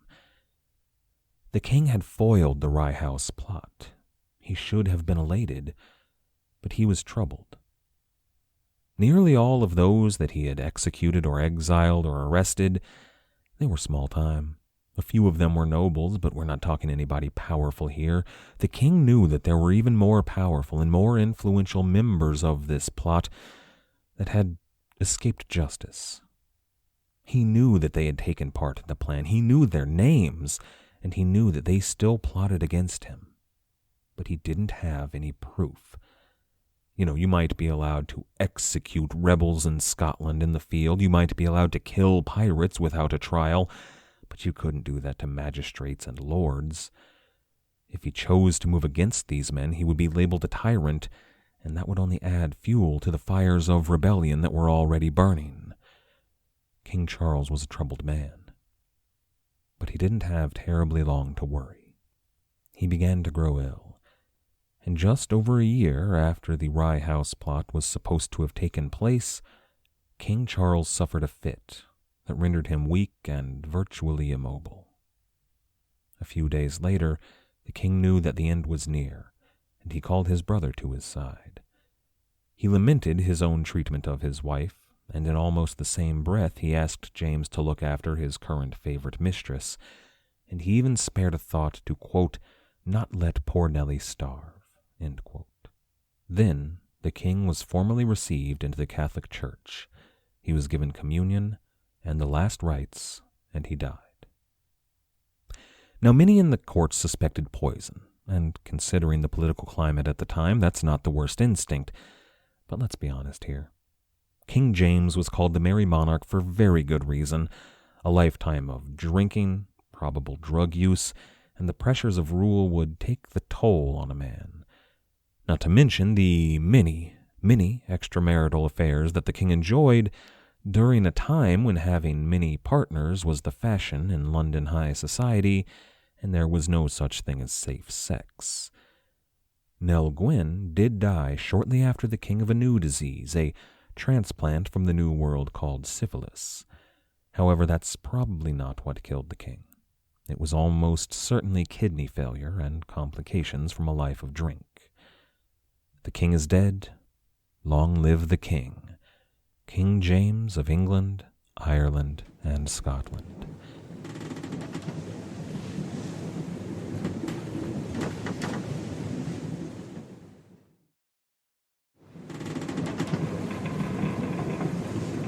Coffee has an interesting history. I love coffee, and I love the history of beverages in general. Rum, ale, wine, tea, they all play a major role in our story. Coffee, though, holds a special place in my heart. Coffee originated in the Muslim world. A few sultans attempted to keep it secret. They forbade the trade in coffee, but that was never going to happen. There were European pirates in Barbary who didn't much care about Ottoman trade policies and saw the potential benefits of trading in illicit coffee. By the late 1500s, the Republic of Venice was trading in coffee full-time. Remember when we talked about the tensions between Venice and the Pope? That was the major schism in the 16th century, and coffee was actually something of a weapon in that conflict. Coffee was considered a Muslim drink, or a heathen drink, or even, occasionally, the devil's drink. It was decried as sinful, and a number of popes denounced the drinking of coffee. It didn't see a vibrant trade in the Catholic world, not in Spain or France or parts of Italy. That would, of course, change during the reign of Pope Clement II, but for the time it was a Protestant drink, and Venice was happy to aid that. Protestant German princes were happy to import coffee, and once England went Protestant, they embraced the beverage whole cloth. In 1654, the Queen's Lane Coffee House opened its doors. That was the first English coffee house to open that is still in operation today. By the time of King Charles II, there were over 3,000 coffee shops in operation in England. The coffee shops were the cultural hub in English society, but before long they became a symbol of Protestant opposition. They were centers of political discontent. And by the time King James II took the throne, coffee shops were filled with his fiercest opponents. And King James, in a singularly draconian move, shut them down. This deeply offended the opposition, but it was the least of King James' offenses, as we will see. This is episode 117, An Auspicious Day. We've discussed in some depth exactly why James II was so unpopular when he took the throne. There's no need to go into his Catholic bona fides again, but we should talk about temperament. Specifically, the temperament necessary in a monarch. I find myself respecting, even occasionally admiring, James II, despite the fact that I disagree with him on almost everything he thought and did. James saw the world as starkly black and white. He saw it as divided between the monarchist forces of order and good and the republican forces of chaos and evil. And I don't like any of that, but James was gruff. He was honest and he was stubborn. He was the kind of guy that stuck to his guns. He was heard to say, quote, "I will make no concession. My father made concessions, and he was beheaded." End quote. And those are admirable qualities for, a cowboy, but they are awful traits for a ruler. James never understood the arts of listening or compromise. I don't know how much they would have helped James anyway. His older brother held the country together through compromise, but James might never have even had that option. What compromise could he offer when the opposition was opposed to his religion and his legitimacy in the first place? And today's story, it's not really the story of King James II. He's the central figure around which it is all placed, but really this is the story of the opposition to his rule. The coronation of King James II took place about a month after his brother's death, and he wasted no time in securing control over England. In the wake of the Exclusion crisis, the most powerful opposition members, the Whig leadership, mostly fled England. James capitalized on that. He forced new charters on 99 English boroughs, and those charters were intended to, not exactly to exclude Whig MPs from running, but basically to exclude Whig MPs from running for Parliament. When the new Parliament finally met, it was stacked with Tory members of Parliament. Thus, it's called the Loyal Parliament. James looked poised to be a prosperous and powerful king. That's, what happens when you remove all of the opposition from the government. James was free to do whatever he wished. However, when you remove the opposition from your government, unless you kill all of them, they don't just go away. They continue to oppose them, only now they don't have the restraints of position. And so we need to introduce a few characters here. I've danced around mentioning the first two until now, but many of you already know who they are. Their story begins with Charles I, the king who lost the English Civil War. Charles II and James II were his sons, but his eldest daughter, Mary Stuart, married the Prince of Orange in the Netherlands. Their son, the son of Mary Stuart and the Prince of Orange, was William III, Prince of Orange. He was the leader of the Dutch, and through his father's line, he was the great-grandson of William the Silent, the father of the Dutch Republic. Through his mother's line, he was the cousin of King James II of England and the grandson of Charles I. Following so far? Good. William III, Prince of Orange, married his first cousin, King James II's daughter, Mary Stuart. And that's got to be weird, right? Your mother and your wife were both named Mary Stuart of England. Your wife is your mother's niece. And you can begin to see the complications here. William had a claim to the English throne through his mother. It wasn't as strong as James' claim, but the connection was there. Then he married the daughter of the heir to the English throne. And since the Stuarts' whole claim to the throne was based around, originally there was Queen Elizabeth, but their claim was based around Mary, Queen of Scots, the female line of succession through the Stuarts was very valid. And James was the rightful king, but now two people who had their own very strong claims to the throne, two people who would probably go on to have a child with a double claim to the English throne, they were currently sitting in a position of power just across the English Channel. Last time we talked about Anthony Ashley, Earl of Shaftesbury, head of the Whig opposition to King James. He was currently sitting in the court of William III, Prince of Orange. Shaftesbury, along with William and Mary, were waiting with open arms for all of the English opposition to sail across the Channel and join their English government in exile. Now that exiled court was rallying behind a rival claimant to the throne. No, not William, nor was it Mary or Shaftesbury. It was King James' illegitimate nephew, James.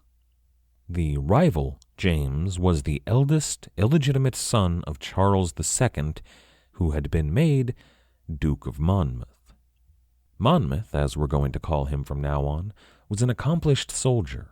He was an officer at this point, and he'd fought in 3 wars under his father's rule. He was present alongside his uncle James when they were fighting naval battles in the East Indies, alongside a number of sailors who would go on to become buccaneers. More than that, though, James of Monmouth was a Protestant. He was a bastard, so his claim to the throne was not strong, but that didn't stop the Whigs from rallying behind him. In the eyes of many English Protestants, his bastardy was less delegitimizing than King James' Catholicism. In fact, before his father had died, many of the Whigs had been preparing to put Monmouth on the throne. But James was in a better position and better prepared. And there was even an argument that Monmouth's mother and father had been married back in France well before King Charles took the throne, which isn't impossible. There's no real evidence to back it up, but it did bring Monmouth's support, the fact that he might have been legitimate. If Monmouth had won the throne, I wonder if history would accept the fact that Monmouth was legitimate. The Monmouth plotters were organizing a rebellion well before James was crowned, but they weren't alone. The Netherlands were hosting yet another group of rebels against King James. These were Scottish rebels intending to supplant King James on the throne of Scotland. And Monmouth appears to have been fine with that. He was only after the throne of England, I think probably because he really wasn't Scottish. The Stuarts were growing less and less Scottish with every passing generation. Plus, if King James, had the ability to call on Scottish troops, Monmouth would have no hope in taking England from him. But if those Scottish troops were occupied by another claimant up in Scotland, both that claimant and Monmouth had a chance. The Scottish claimant to the throne was Archibald Campbell, Earl of Argyll. Argyll was well-funded. He had Venetian and Dutch nobility behind him, alongside a number of Scottish lords, and even the philosopher John Locke. With all of that money, Argyll bought muskets and pikes and breastplates and 3 ships. He had enough armaments for 20,000 men, but he only had 300 at the moment. Now, the 2 groups of rebels, those behind Monmouth and those behind Argyll, had a plan that involved working together and careful timing. Argyll would sail first to land in southern Scotland. There he would gather troops to his cause and, take a few castles. Meanwhile, King James would hopefully begin to muster his army in England and march north. At that point, the Duke of Monmouth would make landfall in southern England and take London. And at that point, King James would have a tough decision to make. He could continue on north to defeat Argyll, but that would let Monmouth secure his hold on England. Or he could march south, but he would lose Scotland. Or he could split his forces and fight both, but whatever way he chose, Monmouth and Argyll would be able to support each other. They could eradicate James' army and win the day. But we need to realize how fast all of this was happening. In March 1685, the King of England, Charles II, passed away. In April, James was crowned, and in May, Monmouth and Argyll set sail. This was moving at lightning speed. Now, Argyll made landfall in a Covenanter stronghold in southern Scotland. He had allies around him who hosted his forces, and Argyll sent out a fiery cross. That was a symbol that he sent to lords all over the realm that were calling on Presbyterian, Covenanter, Scottish lords to rally to his side. Argyll waited, and he waited. Only 80 men arrived from his call, and Argyle was expecting more than that.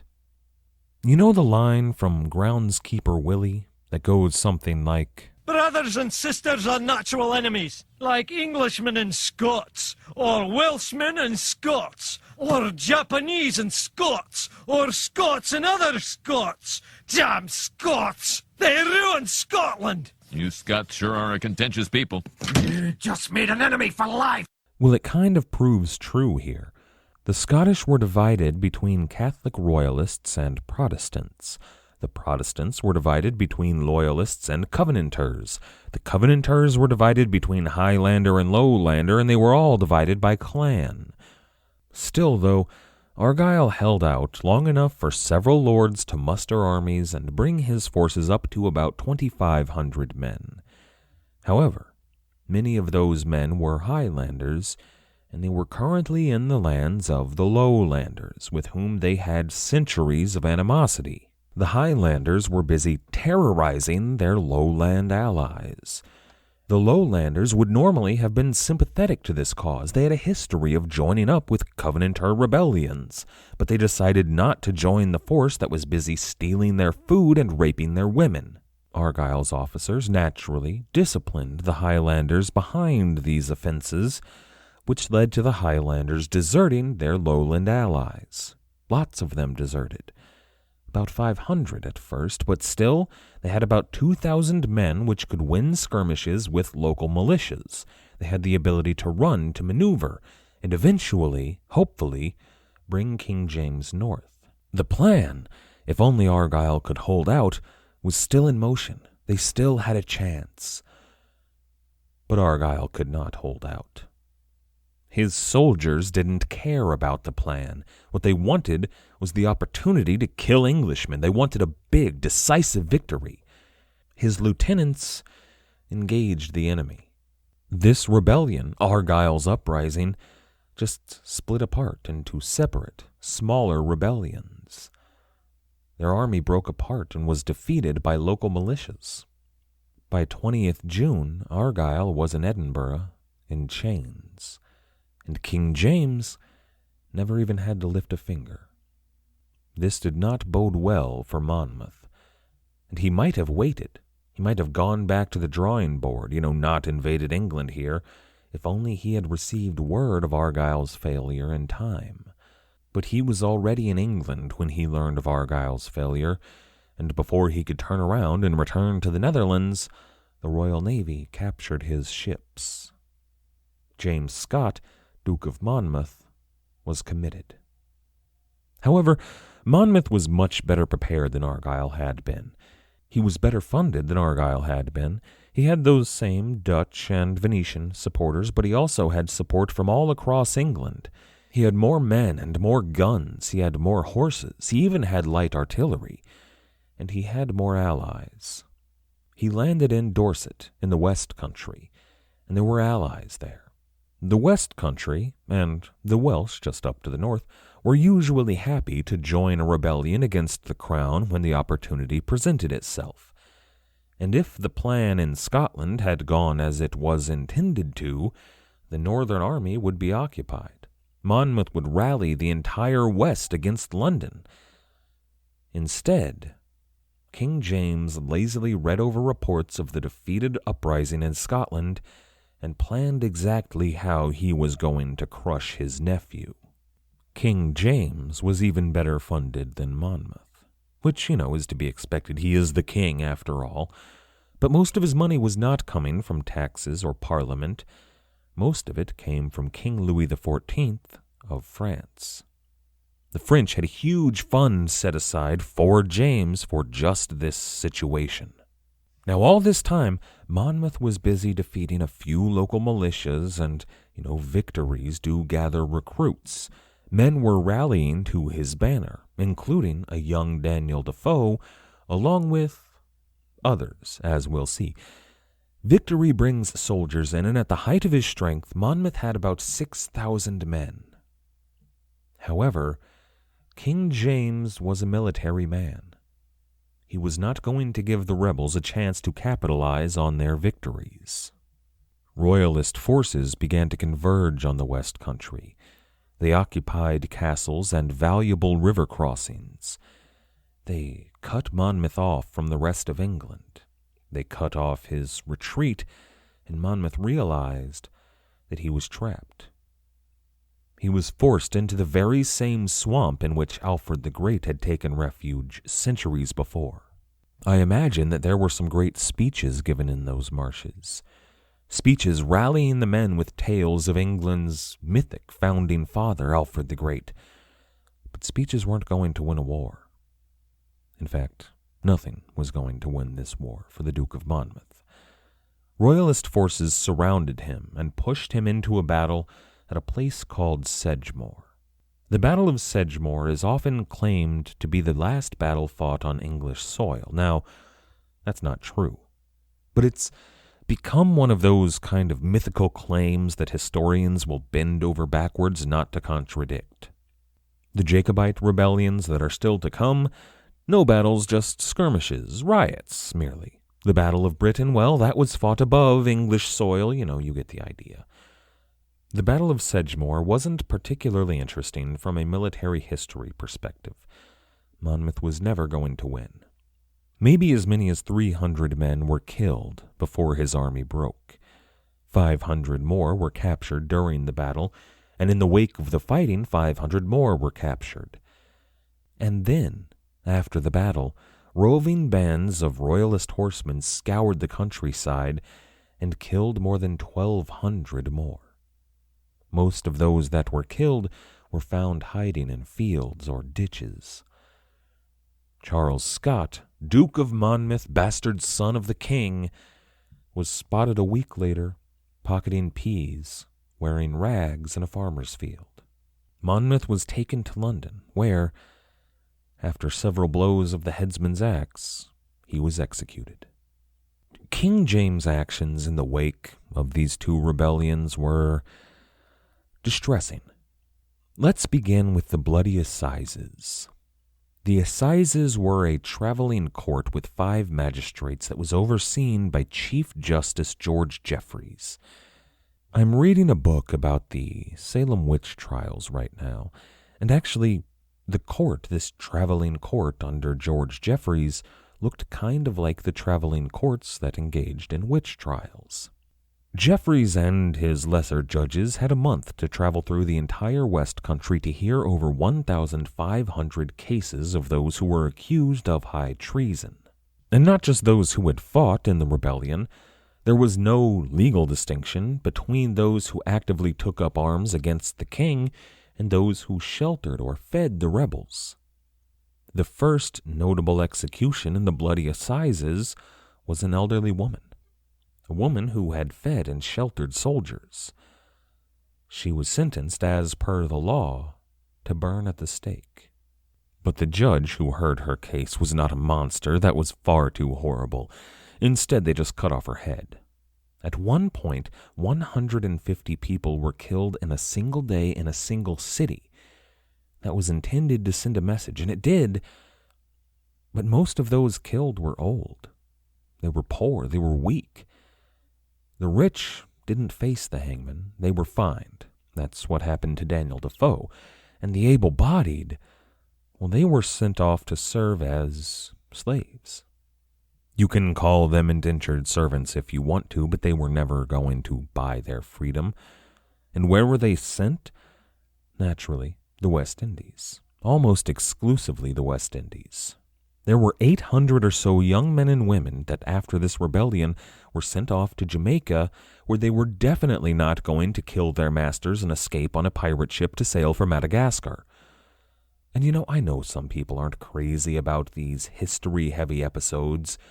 Politics and religion aren't exactly as exciting as pirate stories, but this right here is why we need to talk about the politics. The most famous pirates, Blackbeard, Charles Vane, Black Sam Bellamy, well, they were all too young to be involved in the rebellion, but they had fathers and brothers who were. And the older pirates in Nassau, the ones who taught Blackbeard and Charles Vane everything they knew, many of them were fighting here, in Monmouth's rebellion.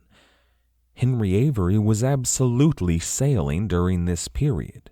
Now, exactly where he was at this time is disputed. He might already have been roving the West Indies. Daniel Defoe would later suggest he was sailing under Captains Sawkins and Sharp on the Pacific adventure. But maybe he was fighting in this rebellion. It's not impossible, and there's just something I love about Daniel Defoe, who would go on years later to write a fictional series of letters by Captain Avery. There's something I love about Defoe walking past a young Henry Avery in the camp of Monmouth without having any idea who he was. The bloody Assizes were a bad look for the king, but his next moves... Well, Winston Churchill wrote of this era, quote, "James was now at the height of his power. The defeat of the rebels and the prevention of another civil war had procured a nationwide rally to the crown. Of this he took immediate advantage. As soon as Jeffreys' campaign was ended, he proposed the repeal of the Test Act and the Habeas Corpus Act.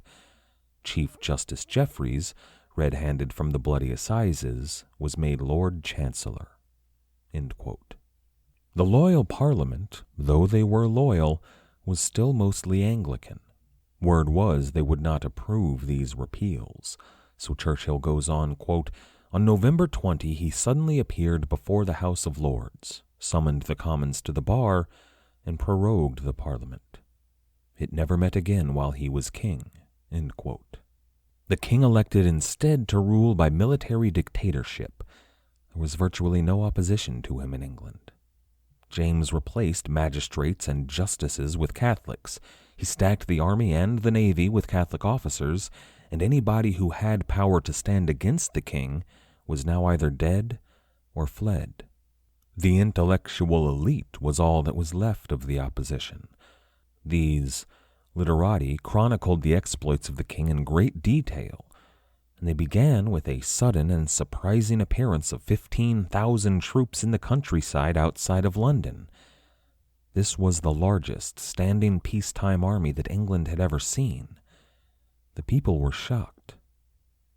James sent them out ostensibly to hunt rebels, quote unquote, but actually he just garrisoned them all around England to act as his personal police force.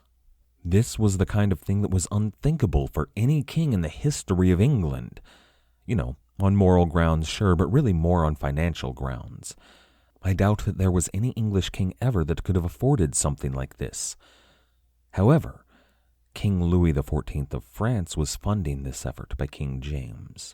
He was attempting to secure a strong ally and a Catholic England. This was the point at which the political class, the educated elite of England, began to lose faith in King James II. This was the height of the killing time up in Scotland.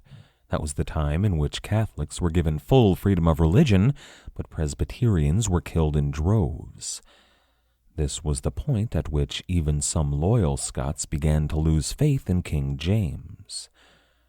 And King James was officially the head of the Anglican Church. That was part of his role as king. No one really expected him to take part in that, as he was a Catholic after all, but he went several steps farther. The king was heard saying several times that he saw it as his duty to re-establish Roman Catholicism in England. Now, most believe that what he meant by that was a sincere wish for Roman Catholicism to stand equal to Anglicanism, but some of the more anti-James contemporaries and historians believe that he meant superior Roman Catholicism. James established Catholic schools in London, and then he commandeered 4 formerly Anglican sites for 4 Catholic orders. St. James Church, which had only been completed a year prior and was named for King James' grandfather, James I, but, kind of for the current king, well, that was given over to the Benedictines. The Savoy, the famous hotel, had been an Anglican hospital since the time of Henry VIII. That was given over to the Jesuits, who also opened one of the Catholic schools. The Carmelites and the Franciscans had their own lodgings in famed London institutions. James had his own personal Jesuit confessor. Now, that's by no means out of the ordinary for a Catholic monarch. But this confessor, well, he was given the former lodgings of the Archbishop of Canterbury. That was a great offense, and in fact, a lot of Anglican priests began to wonder if in fact this man was supposed to be their new archbishop. He wasn't, but it was a confusing time. Remember the 5th of November? The gunpowder treason and plot? I see no reason the gunpowder treason should ever be forgot, but King James certainly did. He outlawed any memorial or celebration on 5th November. Anyone who was seen burning an effigy of the Pope, which was the tradition, well, they were ordered to be executed. Within a year, 5 spots on the Privy Council were held by Roman Catholics, and government posts, it was noted, were being given almost exclusively to Catholic officials. This was the point at which the Church of England began to lose faith in King James. And this was all happening astonishingly quickly. It was in under 2 years that all of these moves were made. And change was to be expected. Whenever a new king came in, they were going to implement their own policies, especially when it was an adult with the political and military acumen to see them through. And I could spend episodes upon episodes on the many, many controversies in England during King James' reign. For example, the fight over King James' appointment of a Catholic headmaster at Oxford. But I won't do that. However, we should mention James' response to the protest over that appointment. He said, quote, "Go home! Get you gone! No, I am your king! I will be obeyed, and I command you to be gone!" End quote. And at this point, a smart king would ease up. They would call a parliament. They would pass a few laws to soothe the people. And, James wasn't dumb. He was arrogant. But he did decide to make a move that might appease his people. Now, this wasn't a concession. He didn't make concessions after all, but maybe it was a compromise. In 1687, King James passed an indulgence called the Declaration for Liberty and Conscience. It looked very much like the indulgence that had been passed by his brother. It granted religious liberty to Catholics and Protestant nonconformists. But it didn't have the intended effect. James ordered the declaration read from every pulpit in England. Nearly every clergyman in the country completely ignored him. In London, one bishop did begin to read the indulgence, and the entire congregation stood up and walked out. James Confessor was kind of an arch-villain to the people of England at this point. He was taking a lot of the heat for James' policies. But he said that the clergy, after this affront, should, quote, be made to eat their own dung, end quote. The Archbishop of Canterbury, along with 6 other high-ranking bishops in the Anglican Church, petitioned the king to withdraw this indulgence. And James responded to them, quote, "This is a great surprise to me. I did not expect this from your church, especially from some of you. This is a standard of rebellion," end quote. James was growing agitated over the open hostility he faced, and it was showing. He had those bishops, including the Archbishop of Canterbury, imprisoned. They were going to stand trial for treason. This became all the talk in the local coffee shops for days and days. But then, at the height of this controversy, a rumor began to spread through the coffee houses. The Queen, Mary of Modena, was with child. An heir would cement the Catholic rule of England, and that would not be tolerated. See, at the moment, James' daughter Mary was set to take the throne. All of this Catholic kerfuffle could be endured if it meant that a proper Protestant queen was going to take the throne. Remember the last time we had one of those? Those were the Elizabethan days, the halcyon days of England's burgeoning empire. But if James had a son, all of that would change. And make no mistake here, Mary was paying very close attention, as was her husband, William of Orange. William's personal envoy to the English court was one Everhard von Wied Dykvelt. He had been an ambassador to King Charles II, and he attempted to serve the same role with James by securing James' aid against Louis XIV of France. James, though, soundly refused. He kicked Dykvelt out of his court, and Dykvelt received new orders. He stopped spending time at court and started spending his time in coffee shops. What, can't a Dutch guy hang out with his friends and have a cup of coffee without being accused of working to undermine the king? And James went so far, and this wasn't all because of Dykvelt, but James started closing coffee shops and censoring publishers. But that didn't hinder Dykvelt. He was busy rallying the opposition against King James, and he was sowing the seeds of a conspiracy. The opposition leaders, those that were left in England, learned a complex series of codes and secret phrases from Dykvelt. They used invisible ink to include secret messages in the spaces between words. They were carrying letters from England to the Netherlands. It was actually the English mail service that carried these letters every day. They informed William and Mary of every move that King James made. William had many ships making near constant trips across the channel just to carry these letters. They kept him almost up to the minute. Now, James knew about these letters. He knew there was a conspiracy brewing, but the opposition was growing, thanks in large part to Dykvelt's efforts, and there were so many letters traveling south that James found himself powerless to do anything about them. At one point, desperate to stop these reports from reaching the Netherlands, James II stopped the entire English mail service. He did so at a key moment in his reign. On 10th June, 1688, Queen Mary gave birth to a son. His name was James Francis Edward Stewart, and he was supposed to become King James III of England. We'll be hearing a lot more from him in the future, but there was a lot of controversy surrounding the birth of James Francis Edward Stewart. The rumor was that this was not actually King James' son, nor was it Mary of Modena's son. The rumor was that this pregnancy was a sham. Mary had been pretending the whole time, and this baby, well, it was just so convenient. It appeared at this key turning point in James' reign. They were saying that it had been smuggled in a bedpan or maybe a brazier.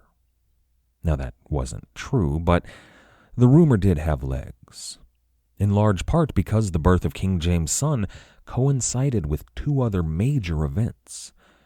First, those bishops that had been arrested for protesting the Indulgence, well, they were acquitted on all charges.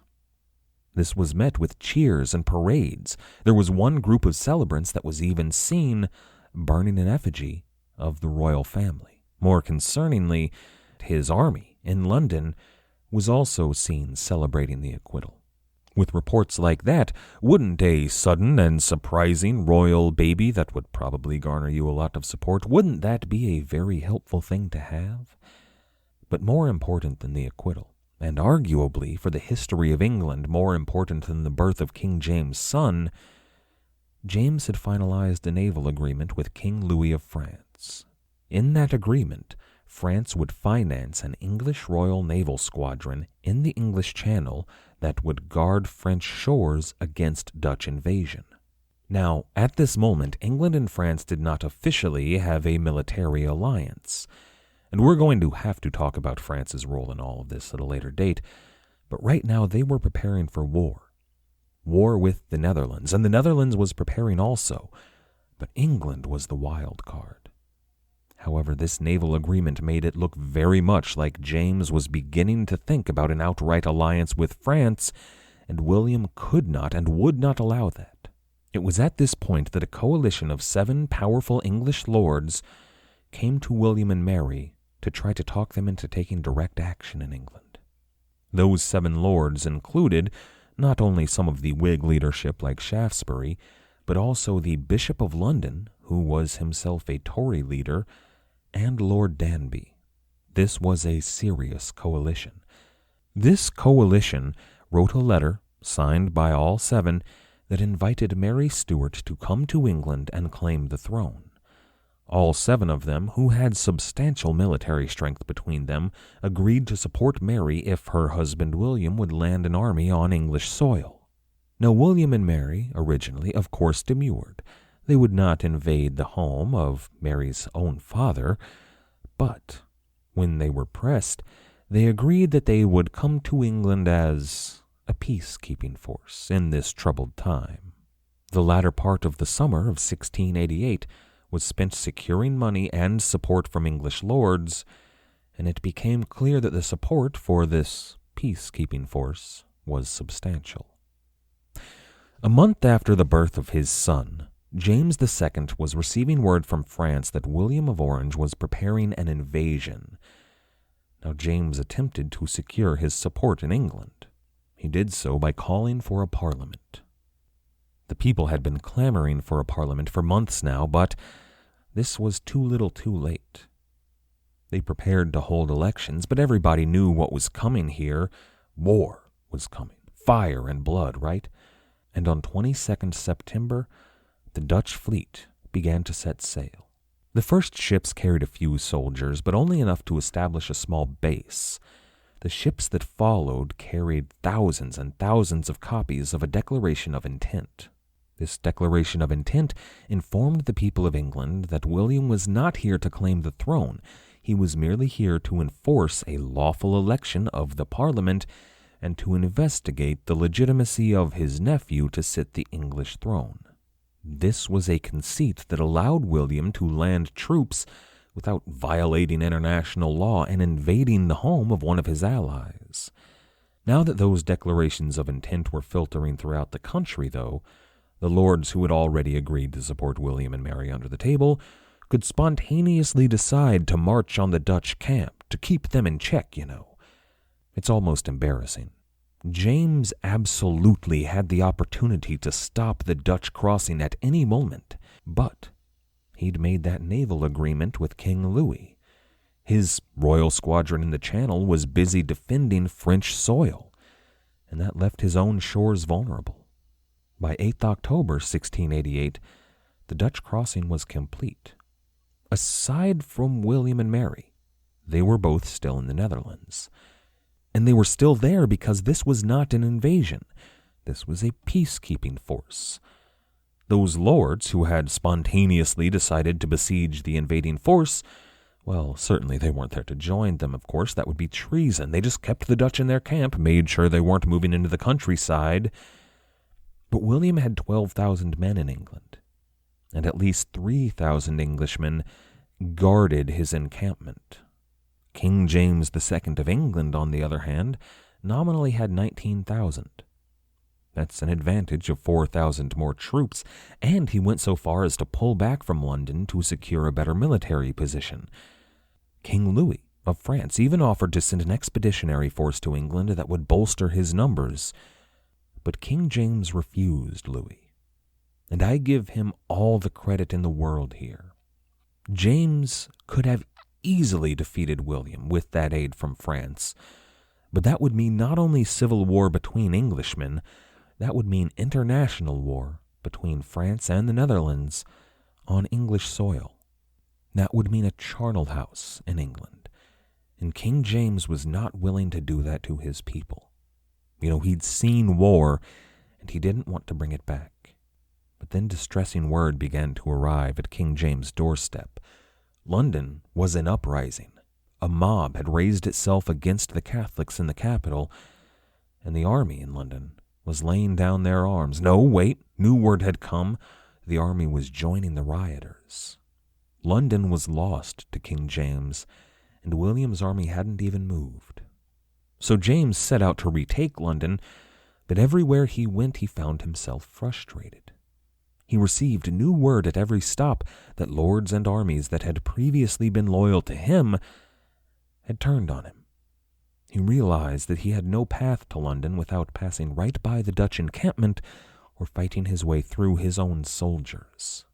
It was at this point that King James II of England dressed his wife up as a laundress and sent her across the Channel in a nondescript ship so she could hide in France. Remember, remember the 5th of November, the gunpowder treason and plot. I see no reason the gunpowder treason should ever be forgot. King James may see a reason it should have been forgotten, but his daughter, Mary Stewart, had not forgotten. She sent her husband across the Channel on the 4th of November, and on 5th November 1688, William III, Prince of Orange, landed on English soil. An auspicious day. Across the land, the people of England burned effigies of Guy Fawkes, of the Pope, and of King James of England. James himself began to suffer nosebleeds and fits. His hysteria was rising, and his army knew it. They began to desert the king. Some of them merely went home, but others went over to the side of William III. William began his slow procession through the English countryside toward London. This was not the procession of a king, but it was beginning to look a lot like one. Still, he told every lord he met that he was not here to claim the throne. If anyone were to have it other than the rightful king, James II, it would be his wife. But James knew that he had lost. He fled south for France. William arrived in London around the time that King James arrived in France, and he secured the peace there. The riots were quelled. He told the people of London that he was not here to claim the throne, he would not take it, but he also told them that his wife, Mary Stuart, was preparing to cross the Channel herself. William, as the peacekeeper he was, oversaw the election of a new parliament. Not as a monarch, he wasn't king. A monarch was the only person with the legal authority to call a parliament, so this was not called a parliament. It was called a convention. Later on, of course, it would be called the Convention Parliament.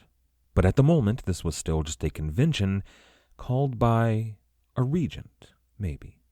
In the tradition of the great Roman Empire of old, the senators, or, the peers of the convention, begged William to take the throne of England, and in the tradition of the emperors of old, William III demurred. He was waiting for his wife to cross the Channel and make her way to London. Ostensibly, she arrived to inform her husband of her father's flight to France. "Oh no," said William, "England is without a monarch. Dear wife, what are we, mere peacekeepers and regents, to do?" The lords, spontaneously of course, offered the throne to Mary Stuart. But she demurred. Her father was the rightful king. "Oh no," the lords replied, "he cannot be king." They had passed an Exclusion Bill in the absence of King James. Again, though, Mary Stuart demurred. She was but only a weak-willed woman, not right for the throne of England. But the lords insisted, "Please take the throne." And Mary said, "Only if you make my husband co-monarch to make up for the failings of my sex." And so it was. Mary and William were made co-monarchs of England. A bloodless revolution had taken place, truly a glorious revolution. Of course, that was all nonsense. This was all staged, managed window dressing. There would be plenty of blood to go around in the years to come. But for now, William and Mary were co-monarchs of England, Scotland, Ireland, and Wales, as well as the most powerful nobles in the Dutch Empire. Next time, we're going to peek behind the curtain to see what actually happened in the Glorious Revolution, and we're going to look at the international impact of the revolution and how that would impact, finally, how that would impact the world of the pirates. I'd like to thank everyone for listening. I'd like to thank everyone who has helped to support the show, either by becoming a patron on Patreon or leaving us a review or a rating wherever it is you listen to the show. And I should note that we're on Spotify now for any of our listeners that would prefer to listen there. And also everybody who has recommended this show to your friends and family. Without all of you, I wouldn't be able to do this. So thank you. Our theme music was, as always, The Old Captain by the fantastic band Brillig. If you haven't checked them out yet, you really should do so. You can find them at brillig.com.au. That's brillig.com.au. After you're done over there, why not check out our website at piratehistorypodcast.com, or you can get in touch with us on Twitter, SoundCloud, Reddit, YouTube, or Patreon. As always, and most importantly, thank you for listening.